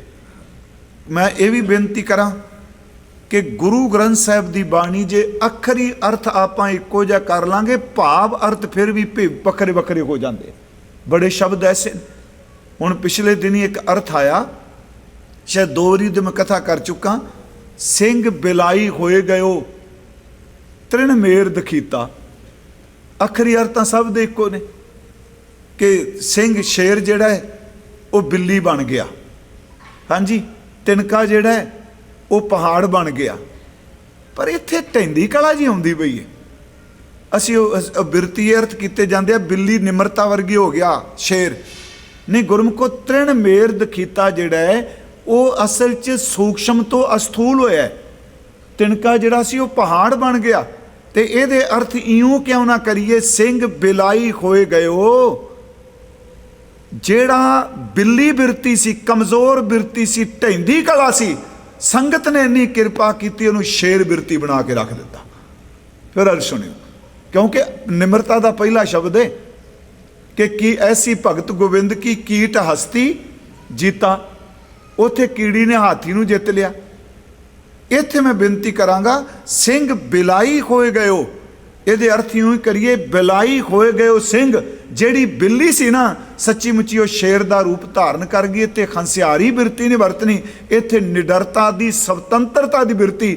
ਜਿਹੜੀ ਬਿਰਤੀ ਕਮਜ਼ੋਰ ਸੀ, ਬਿੱਲੀ ਦੀ ਤਰ੍ਹਾਂ ਸਹਿਮੀ ਰਹਿੰਦੀ ਸੀ, ਇੰਨੀ ਕਿਰਪਾ ਕੀਤੀ ਉਹ ਵਕਾਰਾਂ ਦਾ ਮੁਕਾਬਲਾ ਕਰ ਲਈ, ਸ਼ੇਰ ਵਰਗੀ ਬਲਵਾਨ ਬਣ ਗਈ ਹੈ। ਕਿਉਂਕਿ ਅੱਗੇ ਤ੍ਰਿਣ ਮੇਰ ਦਖੀਤਾ ਹੈ, ਤਿਨਕਾ ਅਡੋਲ ਪਹਾੜ ਬਣ ਗਿਆ। ਮੈਂ ਫਿਰ ਇੱਥੇ ਬੇਨਤੀ ਕਰਾਂਗਾ, ਬਾਣੀ ਬ੍ਰਹਮਾ ਵੇਦ, ਕੱਲ ਵੀ ਅਰਜ਼ ਕੀਤੇ ਸਨ, ਬ੍ਰਹਮਾ ਦਾ ਵੇਦ। ਵੇਦ ਜਿਹੜੇ ਨੇ, ਹਾਲਾਂਕਿ ਅੱਜ ਤਾਂ ਸਿੱਧ ਹੋ ਚੁੱਕਾ, ਪੱਛਮ ਦੇ ਵਿਦਵਾਨਾਂ ਵੀ ਸਿੱਧ ਕਰ ਦਿੱਤਾ ਵੀ ਵੇਦ ਤਾਂ ਵੱਖ-ਵੱਖ ਰਿਸ਼ੀਆਂ ਦੀ ਰਚਨਾ ਹੈ ਤੇ ਸਦੀਆਂ ਤੱਕ ਚੱਲਦੀ ਆਈ ਹੈ ਇਹ ਸ਼ਰੂਤੀ ਰੂਪ ਦੇ ਅੰਦਰ। ਪਰ ਕਿਹਾ ਜਾਂਦਾ ਬ੍ਰਹਮਾ ਜੀ ਨੇ ਵੇਦ ਉਚਾਰਨ ਕੀਤੇ। ਪਰ ਇੱਥੇ ਕਿ ਮੈਂ ਅਰਜ਼ ਕਰਾਂਗਾ ਕਿ ਜਿਵੇਂ ਲੋਕ ਵੇਦ ਬਾਣੀ ਰਾਹੀਂ ਧਰਮ ਦ੍ਰਿੜ ਕਰਦੇ ਆ, ਭਾਈ ਗੁਰਸਿੱਖੋ ਤੁਸੀਂ ਗ੍ਰਸਤੀ ਬਣ ਲੱਗੇ ਹੋ, ਖੱਬੇ ਸੱਜੇ ਨਾ ਜਾਇਓ। ਤੁਹਾਡੇ ਲਈ ਕੋਈ ਪੁਸਤਕ, ਕੋਈ ਗ੍ਰੰਥ, ਕੋਈ ਗਿਆਨ ਬਾਣੀ ਤੋਂ ਉੱਚਾ ਨਹੀਂ। ਪਹਿਲਾ ਪ੍ਰਵਿਰਤੀ ਕਰਮ ਏਵੇ, ਜੇ ਗ੍ਰਸਤ ਨੂੰ ਸੱਚੀ ਮੁੱਚੀ ਧਰਮਸ਼ਾਲਾ ਬਣਾਉਣਾ ਹੈ ਤੇ ਗੁਰੂ ਕੀ ਬਾਣੀ ਹੀ ਤੁਹਾਡੇ ਵਾਸਤੇ ਬ੍ਰਹਮ ਦਾ ਵੇਦ ਹੈ। ਫਿਰ ਮੈਂ ਇਹਦੇ ਬ੍ਰਹਮਾ ਦਾ ਅਰਥ ਕੇਵਲ ਦੇਵਤਾ ਨਹੀਂ ਕਰ ਰਿਹਾ, ਬ੍ਰਹਮ ਪਰਮਾਤਮਾ। ਵੇਦ ਦਾ ਅਰਥ ਗਿਆਨ। ਤੁਹਾਡੇ ਲਈ ਉਂਝ ਵੇਦ ਦਾ ਲਫ਼ਜ਼ੀ ਅਰਥ ਹੈ ਗਿਆਨ ਹੀ, ਵਿਦਤ ਧਾਤੂ ਤੋਂ ਬਣਿਆ। ਬਾਣੀ ਬ੍ਰਹਮਾ ਵੇਦ, ਤੁਹਾਡੇ ਵਾਸਤੇ ਬਾਣੀ ਹੀ ਬ੍ਰਹਮਾ ਕਾ ਵੇਦ ਹੈ, ਬ੍ਰਹਮ ਦਾ ਗਿਆਨ ਬਾਣੀ ਹੈ।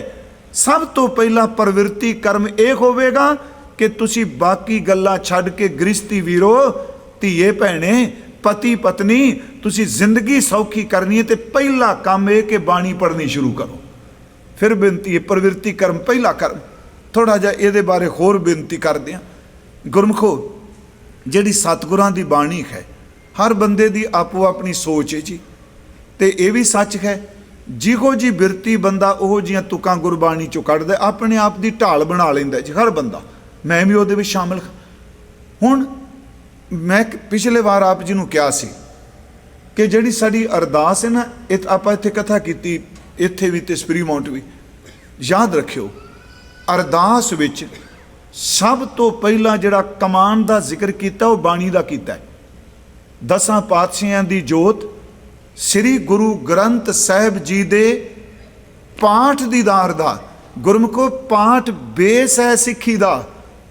ਮੈਂ ਕੱਲ ਵੀ ਜ਼ੋਰ ਦਿੱਤਾ ਪਾਠ ਤੇ। ਇਹ ਵੀ ਮੈਨੂੰ ਪਤਾ ਹੈ ਕਿ ਬਾਣੀ ਵਿੱਚ ਪਾਠ ਦੇ ਵਿਰੋਧ ਵਿੱਚ ਵੀ ਲਿਖਿਆ, ਜਿਹੜੇ ਪਖੰਡ ਕਰਦੇ ਆ, ਕਿਆ ਪੜ੍ਹੀਆ ਕਿਆ ਗੁਨੀਆ, ਕਿਆ ਵੇਦ ਪੁਰਾਨਾ ਸੁਣੀਐ। ਪਾਠ ਪੜ੍ਹਿਓ ਔਰ ਵੇਦ ਵਿਚਾਰਿਓ, ਪਰ ਦੂਜੇ ਪਾਸੇ ਕਿਆ ਹੈ, ਆਇਓ ਸੁਣਨ ਪੜਨ ਕੋ ਬਾਣੀ, ਆਵੋ ਸਿੱਖ ਸਤਿਗੁਰੂ ਕੇ ਪਿਆਰਿਓ, ਗਾਵੋ ਸੱਚੀ ਬਾਣੀ। ਮਹਾਰਾਜ ਨੇ ਸ਼ਬਦ ਵਰਤੇ ਆ।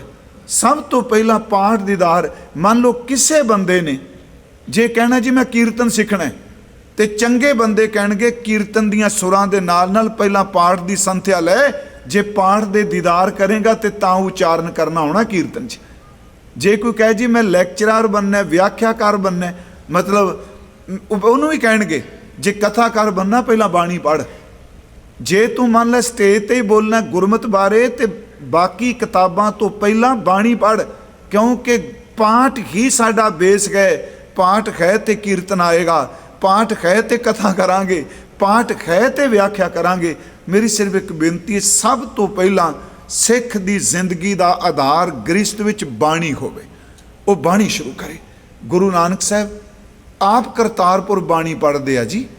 ਭਾਈ ਗੁਰਦਾਸ ਸਾਹਿਬ ਨੇ ਉਦਾਹਰਨ ਦਿੱਤੀ ਕਿ ਫਿਰ ਬਾਬਾ ਆਇਆ ਕਰਤਾਰਪੁਰ, ਭੇਖ ਉਦਾਸੀ ਸਕਲ ਉਤਾਰਾ, ਪਹਿਰ ਸੰਸਾਰੀ ਕੱਪੜੇ, ਮੰਜੀ ਬੈਠ ਕੀਆ ਅਵਤਾਰਾ, ਬਾਣੀ ਮੁਖੋਂ ਉਚਾਰੀਐ, ਹੋਏ ਰੁਸ਼ਨਾਈ ਮਿਟੇ ਅੰਧਿਆਰਾ, ਗਿਆਨ ਗੋਸ਼ਟ ਚਰਚਾ ਸਦਾ, ਅਨੰਦ ਸ਼ਬਦ ਉਠੈ ਤੁਨਕਾਰਾ। ਉੱਥੇ ਨੇਮ ਸੀ ਸੋ ਦਰ ਆਰਤੀ ਗਾਵੀਐ, ਅੰਮ੍ਰਿਤ ਵੇਲੇ ਜਾਪ ਉਚਾਰਾ। ਮੈਂ ਫਿਰ ਬੇਨਤੀ ਕਰਾਂਗਾ ਥੋੜਾ ਜਿਹਾ ਕਿ ਜਿਹੜੀ ਗੁਰਬਾਣੀ ਹੈ ਪੜ੍ਹਨੀ ਸ਼ੁਰੂ ਕਰੀਏ, ਆਪਾਂ ਅਭਿਆਸ ਸ਼ੁਰੂ ਕਰੀਏ, ਕਿਉਂਕਿ ਸਾਡਾ ਤਰੀਕਾ ਹੋਰ ਹੈ ਪੜ੍ਹਨ ਦਾ। ਤੁਹਾਨੂੰ ਸੱਚੀ ਦਸੀਏ, ਅਸੀਂ ਜਦੋਂ ਬਾਣੀ ਪੜ੍ਹਦੇ ਸਾਡੀ ਬਿਰਤੀ 'ਚ ਇਹ ਫੁਰਨੇ ਉੱਠਦੇ ਆ, ਆਹ ਤੁਕ ਪੜਾਂਗੇ ਤੇ ਸੰਗਤ 'ਚ ਇਹਦੀ ਵਿਆਖਿਆ ਕਰਾਂਗੇ। ਹਾਲਾਂਕਿ ਉਹ ਹੈ ਸੇਵਾ ਵਾਲਾ ਪੱਖ, ਪਰ ਖੰਡਾ ਬਣਾ ਜਾਂਦਾ ਹੈ। ਰਸ ਵਿੱਚ ਥੋੜਾ ਜਿਹਾ ਫਰਕ ਪਾਉਂਦਾ, ਉਹਦੇ ਵਿੱਚੋਂ ਵੀ ਨਿੱਕੀ ਜਿਹੀ ਖਾਂ ਨਿਕਲਦੀ ਏ। ਮੈਂ ਇਹ ਗੱਲ ਕਹਿਣੀ ਨਹੀਂ ਚਾਹੁੰਦਾ ਸਟੇਜ ਤੇ, ਪਰ ਮੰਨਣਾ ਮੈਂ ਉਹਦੇ ਵਿੱਚੋਂ ਨਿੱਕੀ ਜਿਹੀ ਖਾਂ ਨਿਕਲਦੀ ਏ ਵੀ ਇਹ ਸੁਣਾਵਾਂਗੇ ਨਾ, ਸੰਗਤ ਕਹੇਗੀ ਵਾਹ ਵਾਹ ਹੈ, ਪਰ ਉਹ ਰਸ ਫਿੱਕਾ ਕਰ ਜਾਂਦੀ ਹੈ। ਜਦੋਂ ਆਪਾਂ ਬਾਣੀ ਪੜ੍ਹਨੀ ਹੈ, ਕੋਈ ਕਾਮਨਾ ਸਾਹਮਣੇ ਨਹੀਂ। ਮਹਾਰਾਜ ਕਹਿੰਦੇ ਨੇ ਇਹ ਬਾਣੀ, ਇਹ ਸ਼ਬਦ ਤੈਨੂੰ ਉੱਥੇ ਲੈ ਜਾਏਗਾ ਜਿੱਥੋਂ ਇਹ ਸ਼ਬਦ ਆਇਆ ਹੈ। ਸਾਡੇ ਇਤਿਹਾਸ ਵੀ ਘਟਨਾ ਹੈ ਗੁਰੂ ਗੋਬਿੰਦ ਸਿੰਘ ਜੀ ਦੇ ਵੇਲੇ ਦੀ। ਹੁਮਾ ਪੰਛੀ ਦੇ ਖੰਭ ਦਿੱਤੇ ਤੇ ਉਹਨਾਂ ਮਹਾਰਾਜ ਜੀ ਨੇ ਪੁੱਛਿਆ ਹੁਮਾ ਪੰਛੀ ਬਾਰੇ। ਉਹ ਸਿੱਖਾਂ ਨੇ ਪੁੱਛਿਆ ਮਾਰੇ ਖੰਭਾਂ ਦੀ ਮਹਾਨਤਾ। ਹਜ਼ੂਰ ਨੇ ਕਿਹਾ ਜਾਂਦਾ ਹੈ, ਯਾਦ ਰੱਖਿਓ ਇਹ ਅਰਬ ਦੇ ਲੋਕ ਹੁਮਾ ਦੀ ਉਦਾਹਰਨ ਦਿੰਦੇ ਨੇ। ਕਹਿੰਦੇ ਜੇ ਹੁਮਾ ਪੰਛੀ ਦਾ ਪੰਖ ਮਿਲ ਜਾਏ, ਖੰਭ ਮਿਲ ਜਾਏ, ਉਸ ਨਾਲ ਤੀਰ ਬਨ ਕੇ ਕਮਾਨ ਵਿੱਚੋਂ ਛੱਡੋ ਤੇ ਉਸ ਤੀਰ ਨੂੰ ਪੰਖ ਉੱਥੇ ਲੈ ਜਾਂਦਾ ਜਿੱਥੇ ਹੁਮਾ ਪੰਛੀ ਬੈਠਾ ਹੈ। ਜਿਹਦਾ ਖੰਭ ਹੈ ਨਾ ਉਹਦੇ ਕੋਲ ਲੈ ਜਾਂਦਾ ਹੈ। ਮਹਾਰਾਜ ਹੱਸ ਕੇ ਕਹਿੰਦੇ ਆ, ਗੁਰਸਿੱਖੋ ਇਹ ਤਾਂ ਮਨੌਤ ਹੈ ਨਾ ਕਿ ਖੰਭ ਤੀਰ ਨੂੰ ਉੱਥੇ ਲੈ ਜਾਂਦਾ ਜਿੱਥੇ ਹੁਮਾ ਪੰਛੀ ਦਾ ਵਜੂਦ ਹੈ। ਕਹਿਣ ਲੱਗਿਆ ਗੁਰੂ ਗ੍ਰੰਥ ਸਾਹਿਬ ਦਾ ਸ਼ਬਦ ਰੱਬ ਦੇ ਘਰ ਦੇ ਖੰਭ ਹੈ, ਜਿਹਦੀ ਸੁਰਤ ਨਾਲ ਬਾਣੀ ਜੁੜ ਗਈ, ਬਾਣੀ ਉੱਥੋਂ ਲੈ ਜਾਏਗੀ ਜਿੱਥੋਂ ਬਾਣੀ ਆਈ ਹੈ। ਇਸੇ ਨੂੰ ਗੁਰੂ ਜੀ ਨੇ ਕਿਹਾ ਸਭ ਤੋਂ ਪਹਿਲਾਂ ਪ੍ਰਵਿਰਤੀ ਕਰਮ ਗ੍ਰਸਤੀਆ, ਤੇਰੇ ਘਰ 'ਚ ਬਾਣੀ ਦਾ ਪ੍ਰਵਾਹ ਹੋਵੇ, ਤੇਰੇ ਘਰ 'ਚ ਮੜੀਆਂ ਨਾ ਹੋਣ, ਤੇਰੇ ਘਰ 'ਚ ਤਵੀਤ ਧਾਗੇ ਨਾ ਹੋਣ, ਤੇਰੇ ਘਰ 'ਚ ਕਿਸੇ ਦੇਵੀ ਦੇਵਤੇ ਦਾ ਮੰਤਰ ਨਾ ਹੋਵੇ। ਸਭ ਤੋਂ ਪਹਿਲਾਂ ਗ੍ਰਸਤੀ ਦਾ ਪ੍ਰਵਿਰਤੀ ਕਰਮ ਬਾਣੀ, ਬ੍ਰਹਮਾ ਵੇਦ, ਤੇਰੇ ਵਾਸਤੇ ਬਾਣੀ। ਇਸੇ ਕਰਕੇ ਗੁਰੂ ਜੀ ਦੇ ਸ਼ਬਦ ਅਸੀਂ ਪੜ੍ਹਨੇ ਆ। ਮਹਾਰਾਜ ਪੜ੍ਹੀਏ ਕਿਵੇਂ ਬਾਣੀ? ਇੱਕ ਤਾਂ ਉਚਾਰਨ ਹੈ। ਚਲੋ ਆਪ ਜੀ ਦੇ ਵੀ ਇਸ ਸਥਾਨ ਤੇ ਮੇਰਾ ਖਿਆਲ ਸੰਥਿਆ ਹੁੰਦੀ ਹੈ ਨਾ ਜੀ। ਸੰਥਿਆ ਬਹੁਤ ਜ਼ਰੂਰੀ ਹੈ ਜੀ। ਗੁਰਮੁਖੋਂ ਮੇਰੀ ਹੱਥ ਜੋੜ ਕੇ ਬੇਨਤੀ ਹੈ, ਸੰਥਿਆ ਤੋਂ ਬਿਨਾਂ ਸ਼ੁੱਧ ਪਾਠ ਨਹੀਂ ਹੋ ਸਕਦਾ, ਪਰ ਚੱਲਣਾ ਚਾਹੀਦਾ ਸਾਨੂੰ ਇਸ ਪਾਸੇ। ਮਹਾਰਾਜ ਜੀ ਨੇ ਇੱਕ ਪ੍ਰਮਾਣ ਦਿੱਤਾ। ਗੁਰੂ ਅਮਰਦਾਸ ਸਾਹਿਬ ਬਾਣੀ ਪੜ੍ਹਦੇ ਸਨ ਜੀ, ਅੰਤਲੇ ਸਮੇਂ ਤੱਕ ਹਜ਼ੂਰ ਪੋਥੀ ਤੋਂ ਬਾਣੀ ਪੜ੍ਹਦੇ ਰਹੇ ਜੀ। ਤੇ ਕਹਿੰਦੇ ਹੁੰਦੇ ਸਨ जे दरवेश ने पूछा सी गुरु बन के बाणी क्यों, कहने लगे जे एक पहाड़ी का थोड़ा जिहा हिस्सा पट्टिया सोना मिल जाए तो सारी पहाड़ी पट्टन च की हर जे, पता नहीं किन्ना को कीमती खजाना मिलेगा। उन्होंने एक शब्द नहीं चेंज किया ना, महाराज जी बाणी किवें पढ़ीए। उदाहरण फिर गृहस्थी दिती, कहने लगे सुन भैणे, जिमें एक आग्याकार पत्नी पति प्रदेश गया, ये बाणी चों मैं बेनती कर लगा, उन्हें कई महीनों बाद वापस आना है। पहली गल तो उन्होंने चाह च थकावट भुल जाती है, सिर्फ इक्को चाह कि साईं घर आ रहा है। फिर मन च हुंदा है जिदन आउणगे उन्हां दी बस्तर, उन्हां लई सेज। अगली गल वो जिहड़ा भोजन खाना पसंद करते हैं ना, कहते अज उही भोजन बनागी। महाराज कहते सिखा, जिमें पति प्रदेश विचों आए, पत्नी उहदे लई चाह विच कई तरह के भोजन पकवान स्वखते बनाती है, बस उस चाह नूं रख के गृहस्थिया अमृत वेले गुरु की बाणी पढ़िया करी, क्योंकि पहला प्रवृत्ति कर्म बाणी ब्रह्मा वेद। मैं फिर बेनती करा, वो शब्द है जो पुरख है कर भगती नारख है। इत्थे पुरख है दा अर्थ है पुरुष, करता पुरख नहीं। भगती नार का अर्थ सिमरन, ये अर्थ है आग्याकार पत्नी। जो पुरख है कर भगती नारख है, अत लोचै भगती पाए, बहु रस साल ने सवार दी खट रस मीठे पाए, त्यों बाणी भगत सलाहें दे, हर नामै चित लाए गुरमुखो। इसे तरह बाणी नूं मैं फिर बेनती करांगा, भगत भंडार गुरबाणी लाल, गावत सुनत कमावत निखाल। महाराज जी ने कहा भाई सब तो पहला कर्म बाणी। एक होर ये संत निहाल सिंह उन्हां दे एक कवित तकरीबन सारी कथावाचक कोट करते हैं जी।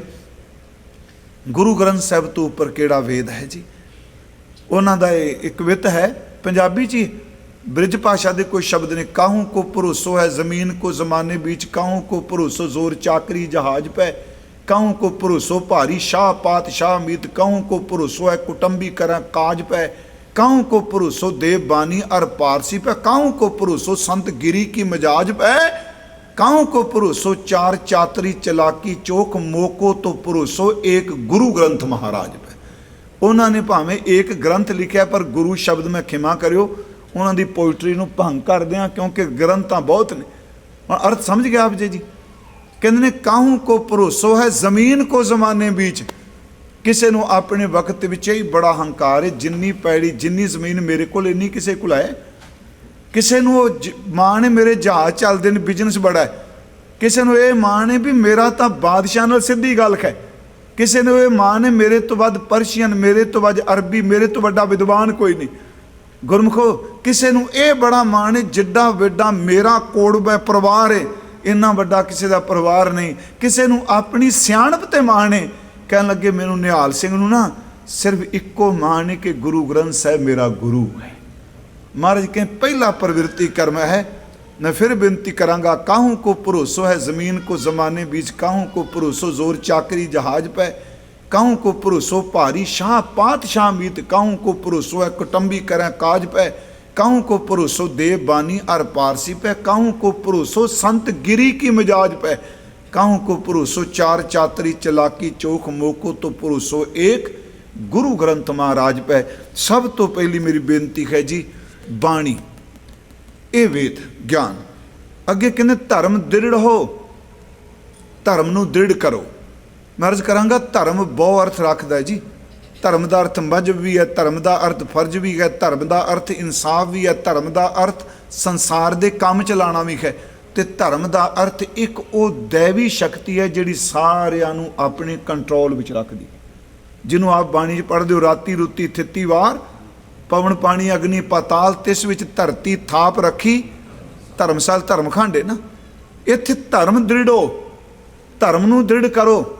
तो मेरा ख्याल इस विच जेड़ा धर्म सानू दसदा आ कर्म करने ने आ नहीं करने, इन्हां कर्मां नूं अपनी जिंदगी च दृढ़ कर लै। इउं समझो एक वचन है, न बिलंब धर्मंग बिलंब पापंग दृढ़ंत नामंग तजंत लोभंग शरण संतंग किलविख नासंग पारापतंग धर्म लख्यहण नानक जे सो प्रसन्न माधव। फिर वर्ज है, न बिलंब धर्मंग, धर्म नूं कमांदियां देरी ना कर, पाप नूं कमांदियां देरी कर।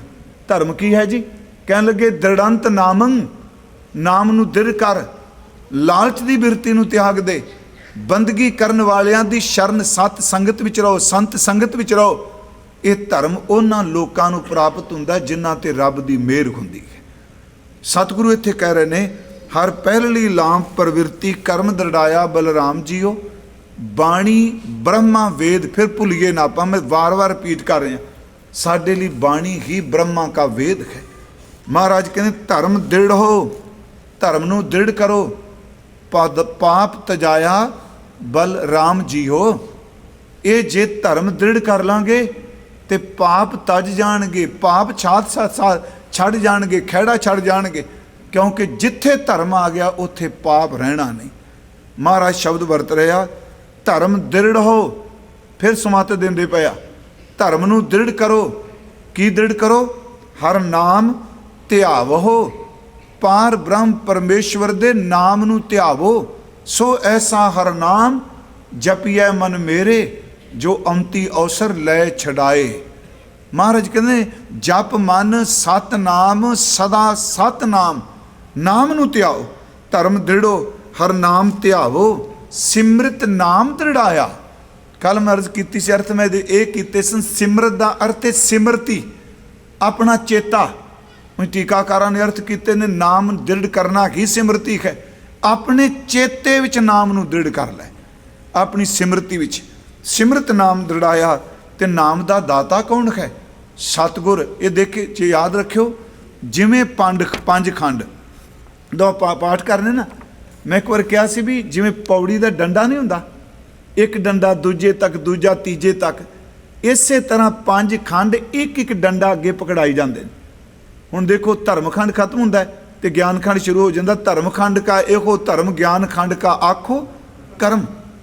ਗਿਆਨ ਖੰਡ ਇੱਕੋ ਦਮ ਸਰਮ ਖੰਡ 'ਚ ਲੈ ਜਾਂਦਾ, ਸਰਮ ਖੰਡ ਕਰਮ ਖੰਡ 'ਚ ਲੈ ਜਾਂਦਾ, ਕਰਮ ਖੰਡ ਸੱਚ ਖੰਡ 'ਚ ਲੈ ਜਾਂਦਾ ਹੈ। ਸੱਚ ਖੰਡ ਤੋਂ ਬਾਅਦ 38ਵੀਂ ਪੌੜੀ ਫਿਰ ਸਚਿਆਰ ਪੁਰਖ ਦਾ ਨਿਚੋੜ ਦਿੱਤਾ ਜਾਂਦਾ, ਜਪਜੀ ਸਾਹਿਬ ਦਾ ਵੀ ਸਚਿਆਰ ਕੌਣ ਹੋਵੇਗਾ, ਜਤ ਪਹਾਰਾ ਵਾਲਾ। ਇੱਥੇ ਮੈਂ ਫਿਰ ਬੇਨਤੀ ਕਰਾਂਗਾ, ਇਹ ਸਾਨੂੰ ਪਹਿਲੀ ਲਾਮਕ ਹੈ ਬਾਣੀ ਨਾਮ। ਇਹ ਨਾਮ ਦਾ ਦਾਤਾ ਕੌਣ? ਕਹਿਣ ਲੱਗੇ ਸਤਿਗੁਰ ਗੁਰ ਪੂਰਾ ਆਰਾਧੋ। ਪੂਰੇ ਸਤਿਗੁਰੂ ਦੀ ਆਰਾਧਨਾ ਕਰੋ, ਸੇਵਾ ਕਰੋ। ਮਹਾਰਾਜ ਕਹਿੰਦੇ ਸਭ ਕਿਲਵਿਕ ਪਾਪ ਗਵਾਇਆ ਗ੍ਰਸਤੀਆ। ਜਿੰਨੇ ਕੀਤੇ ਹੋਏ ਪਾਪ ਨੇ, ਕਿਲਵਿਕ ਨੇ, ਸਾਰੇ ਖਤਮ ਹੋ ਜਾਣਗੇ ਜੇ ਸਤਿਗੁਰੂ ਪੂਰੇ ਦੀ ਆਰਾਧਨਾ ਕਰੇਗਾ। ਅੱਗੇ ਜੀ ਸਾਹਜ ਆਨੰਦ, ਇਹ ਅਖੀਰ ਚੌਥੀ ਲਾਮ ਤੇ ਆਪਾਂ ਦੇਖਾਂਗੇ। ਸਾਹਜ ਦਾ ਅਰਥ ਵੈਸੇ ਹੁੰਦਾ ਜਿਹੜਾ ਨਾਲ ਜੰਮਿਆ ਹੋਇਆ ਹੈ। ਆਨੰਦ ਦਾ ਅਰਥ ਕੱਲ ਵੀ ਆਪਾਂ ਕੀਤਾ ਸੀ ਕਿ ਆਨੰਦ ਦਾ ਅਰਥ ਖੁਸ਼ੀ ਆਪਾਂ ਕਰਨੇ ਆ। ਤੇ ਕੱਲ ਮੈਂ ਆਪ ਨੂੰ ਬੇਨਤੀ ਕੀਤੀ ਸੀ, ਮੈਂ ਰਿਪੀਟ ਫਿਰ ਕਰਨ ਲੱਗਾ, ਹਰ ਸ਼ਬਦ ਦਾ ਵਿਪਰੀਤ ਸ਼ਬਦ ਹੈ, ਪਰ ਆਨੰਦ ਦਾ ਕੋਈ ਸ਼ਬਦ ਵਿਪਰੀਤ ਨਹੀਂ। ਦੁੱਖ ਦਾ ਸੁੱਖ ਦਾ ਦੁੱਖ ਹੈ, ਹਰਕ ਸੋਗ ਹੈ, ਖੁਸ਼ੀ ਗਮੀ ਆਪਾਂ ਸਾਰੇ ਕਹਿੰਦੇ ਆ, ਪਰ ਆਨੰਦ ਆਪਣੇ ਆਪ ਵਿੱਚ ਇਹਦਾ ਵਿਰੋਧਾਭਾਸ ਕੋਈ ਹੈ ਹੀ ਨਹੀਂ, ਇਹਦਾ ਵਿਪਰੀਤ ਸ਼ਬਦ ਕੋਈ ਨਹੀਂ। ਇਸੇ ਕਰਕੇ ਜਦੋਂ ਆਨੰਦ ਸਾਹਿਬ, ਆਨੰਦ ਦੀ ਬਾਣੀ ਪੜ੍ਹਨੇ ਆਪਾਂ ਆਨੰਦ ਸਾਹਿਬ ਦੀ, ਉਸ ਵਕਤ ਮੈਂ ਕਹਿੰਦਾ ਹੁੰਨਾ ਕਿ ਆਨੰਦ ਭਇਆ, ਆਨੰਦ ਜਾਣਿਆ, ਆਨੰਦ ਸੁਣੋ ਹੈ, ਪਰ ਆਨੰਦ ਹੈ ਕੀ? ਮਹਾਰਾਜ ਨੇ ਦੋ ਤੁਕਾਂ 'ਚ ਕਿਹਾ, ਕਰ ਕਿਰਪਾ ਕਿਲ ਵੀ ਕੱਟੇ ਗਿਆਨ ਅੰਜਨ ਸਾਰਿਆ, ਅੰਦਰੋਂ ਜਿਨ ਕਾ ਮੋਹ ਟੁੱਟਾ ਤਿਨ ਕਾ ਸ਼ਬਦ ਸੱਚਾ ਸਵਾਰਿਆ। ਕਹੇ ਨਾਨਕ ਇਹੋ ਆਨੰਦ ਹੈ, ਆਨੰਦ ਗੁਰੂ ਤੇ ਜਾਣਿਆ। ਫਿਰ ਬੇਨਤੀ ਹੈ, ਆਨੰਦ ਸ਼ਬਦ ਬਹੁਤ ਉੱਚੀ ਅਵਸਥਾ ਹੈ ਜੀ। ਆ ਬਾਣੀ ਨਿਹਾਲ ਸ਼ਬਦ, ਆਨੰਦ ਸ਼ਬਦ। ਆਨੰਦ ਤਾਂ ਦਸਮ ਦੀ ਉਹ ਅਵਸਥਾ ਹੈ, ਦਸਮ ਦੁਆਰ ਦੀ। ਮਹਾਰਾਜ ਨੇ ਕਿਹਾ ਕਿ ਗੁਰਮੁਖ ਆਨੰਦ ਵਿੱਚ ਵਰਦਾ ਹੈ। ਸਤਿਗੁਰੂ ਕਹਿੰਦੇ ਨੇ ਜੇ ਇਹ ਕੰਮ ਕਰੇਗਾ ਸਹਿਜ ਆਨੰਦ ਹੋਵਾ ਵਡ ਭਾਗੀ, ਮਨ ਹਰ ਹਰ ਮਿੱਠਾ ਲਾਇਆ। ਹੁਣ ਵੈਗੁਰੂ ਫਿੱਕਾ ਨਹੀਂ ਲੱਗਦਾ, ਖਰੀ ਵੈਗੁਰੂ ਮਿੱਠਾ ਲੱਗਦਾ। ਜਨ ਕਹੈ ਨਾਨਕ ਲਾਭ ਪਹਿਲੀ ਆਰੰਭ ਕਾਜ ਰਚਾਇਆ। ਇਹ ਪਹਿਲੀ ਲਾਮਕ ਹੈ, ਪ੍ਰਵਿਰਤੀ ਕਰਮ ਧਰ ਨੂੰ ਦ੍ਰਿੜ ਕਰ ਬਾਣੀ। ਯਾਦ ਰੱਖੋ। ਅੱਗੇ ਹੁਣ ਪਿਛਾਂ ਫਿਰ ਇੱਥੋਂ ਮਹਾਰਾਜ ਲੈ ਕੇ ਗਏ ਸਤਿਗੁਰ ਗੁਰ ਪੂਰਾ ਆਰਾਧੋ। ਪਿਛਲੀ ਜਿਹੜੇ ਹੁਣ ਅਰਥ ਕੀਤੇ ਆ, ਹੁਣ ਉਸੇ ਤੋਕ ਨੂੰ ਅੱਗੇ ਲੈ ਆਂਦਾ ਵੀ ਦੂਜੀ ਲਾਮ ਇਹੀ, ਹਰ ਦੂਜੜੀ ਲਾਮ ਸਤਿਗੁਰ ਪੁਰਖ ਮਿਲਾਇਆ ਬਲਰਾਮ ਜੀਓ। ਫਿਰ ਮਨ ਚ ਆਵੇਗਾ ਬਾਣੀ ਪੜੋ ਸਤਿਗੁਰੂ ਤੋਂ ਬਿਨਾ।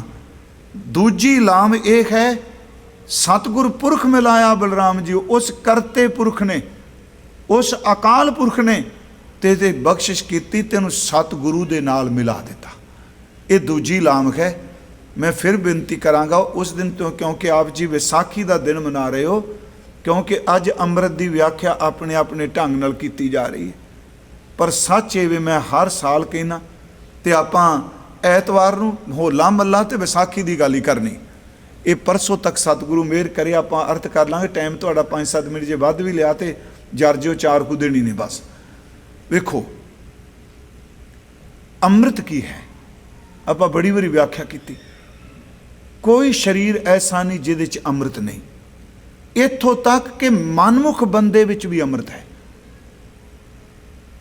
महाराज ने क्या घर ही में अमृत भरपूर है, मनमुखा साध ना पाए। मनमुख विच है पर उन्होंने स्वाद चखना नहीं आया। दूजे पासे गुरुदेव कहते आ अमृत तो सतगुरु देंदा जी।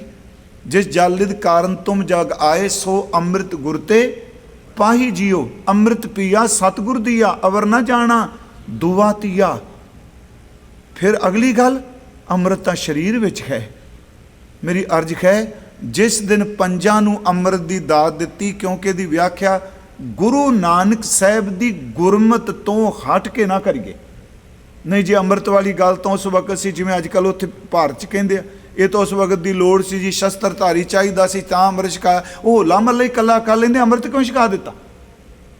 नहीं प्यारिओ, उस गुरु गोबिंद सिंह जी का तेज प्रताप, गुरु गोबिंद सिंह जी का जिहड़ा परम आप है उस खंडे की पौल विच मिल गया।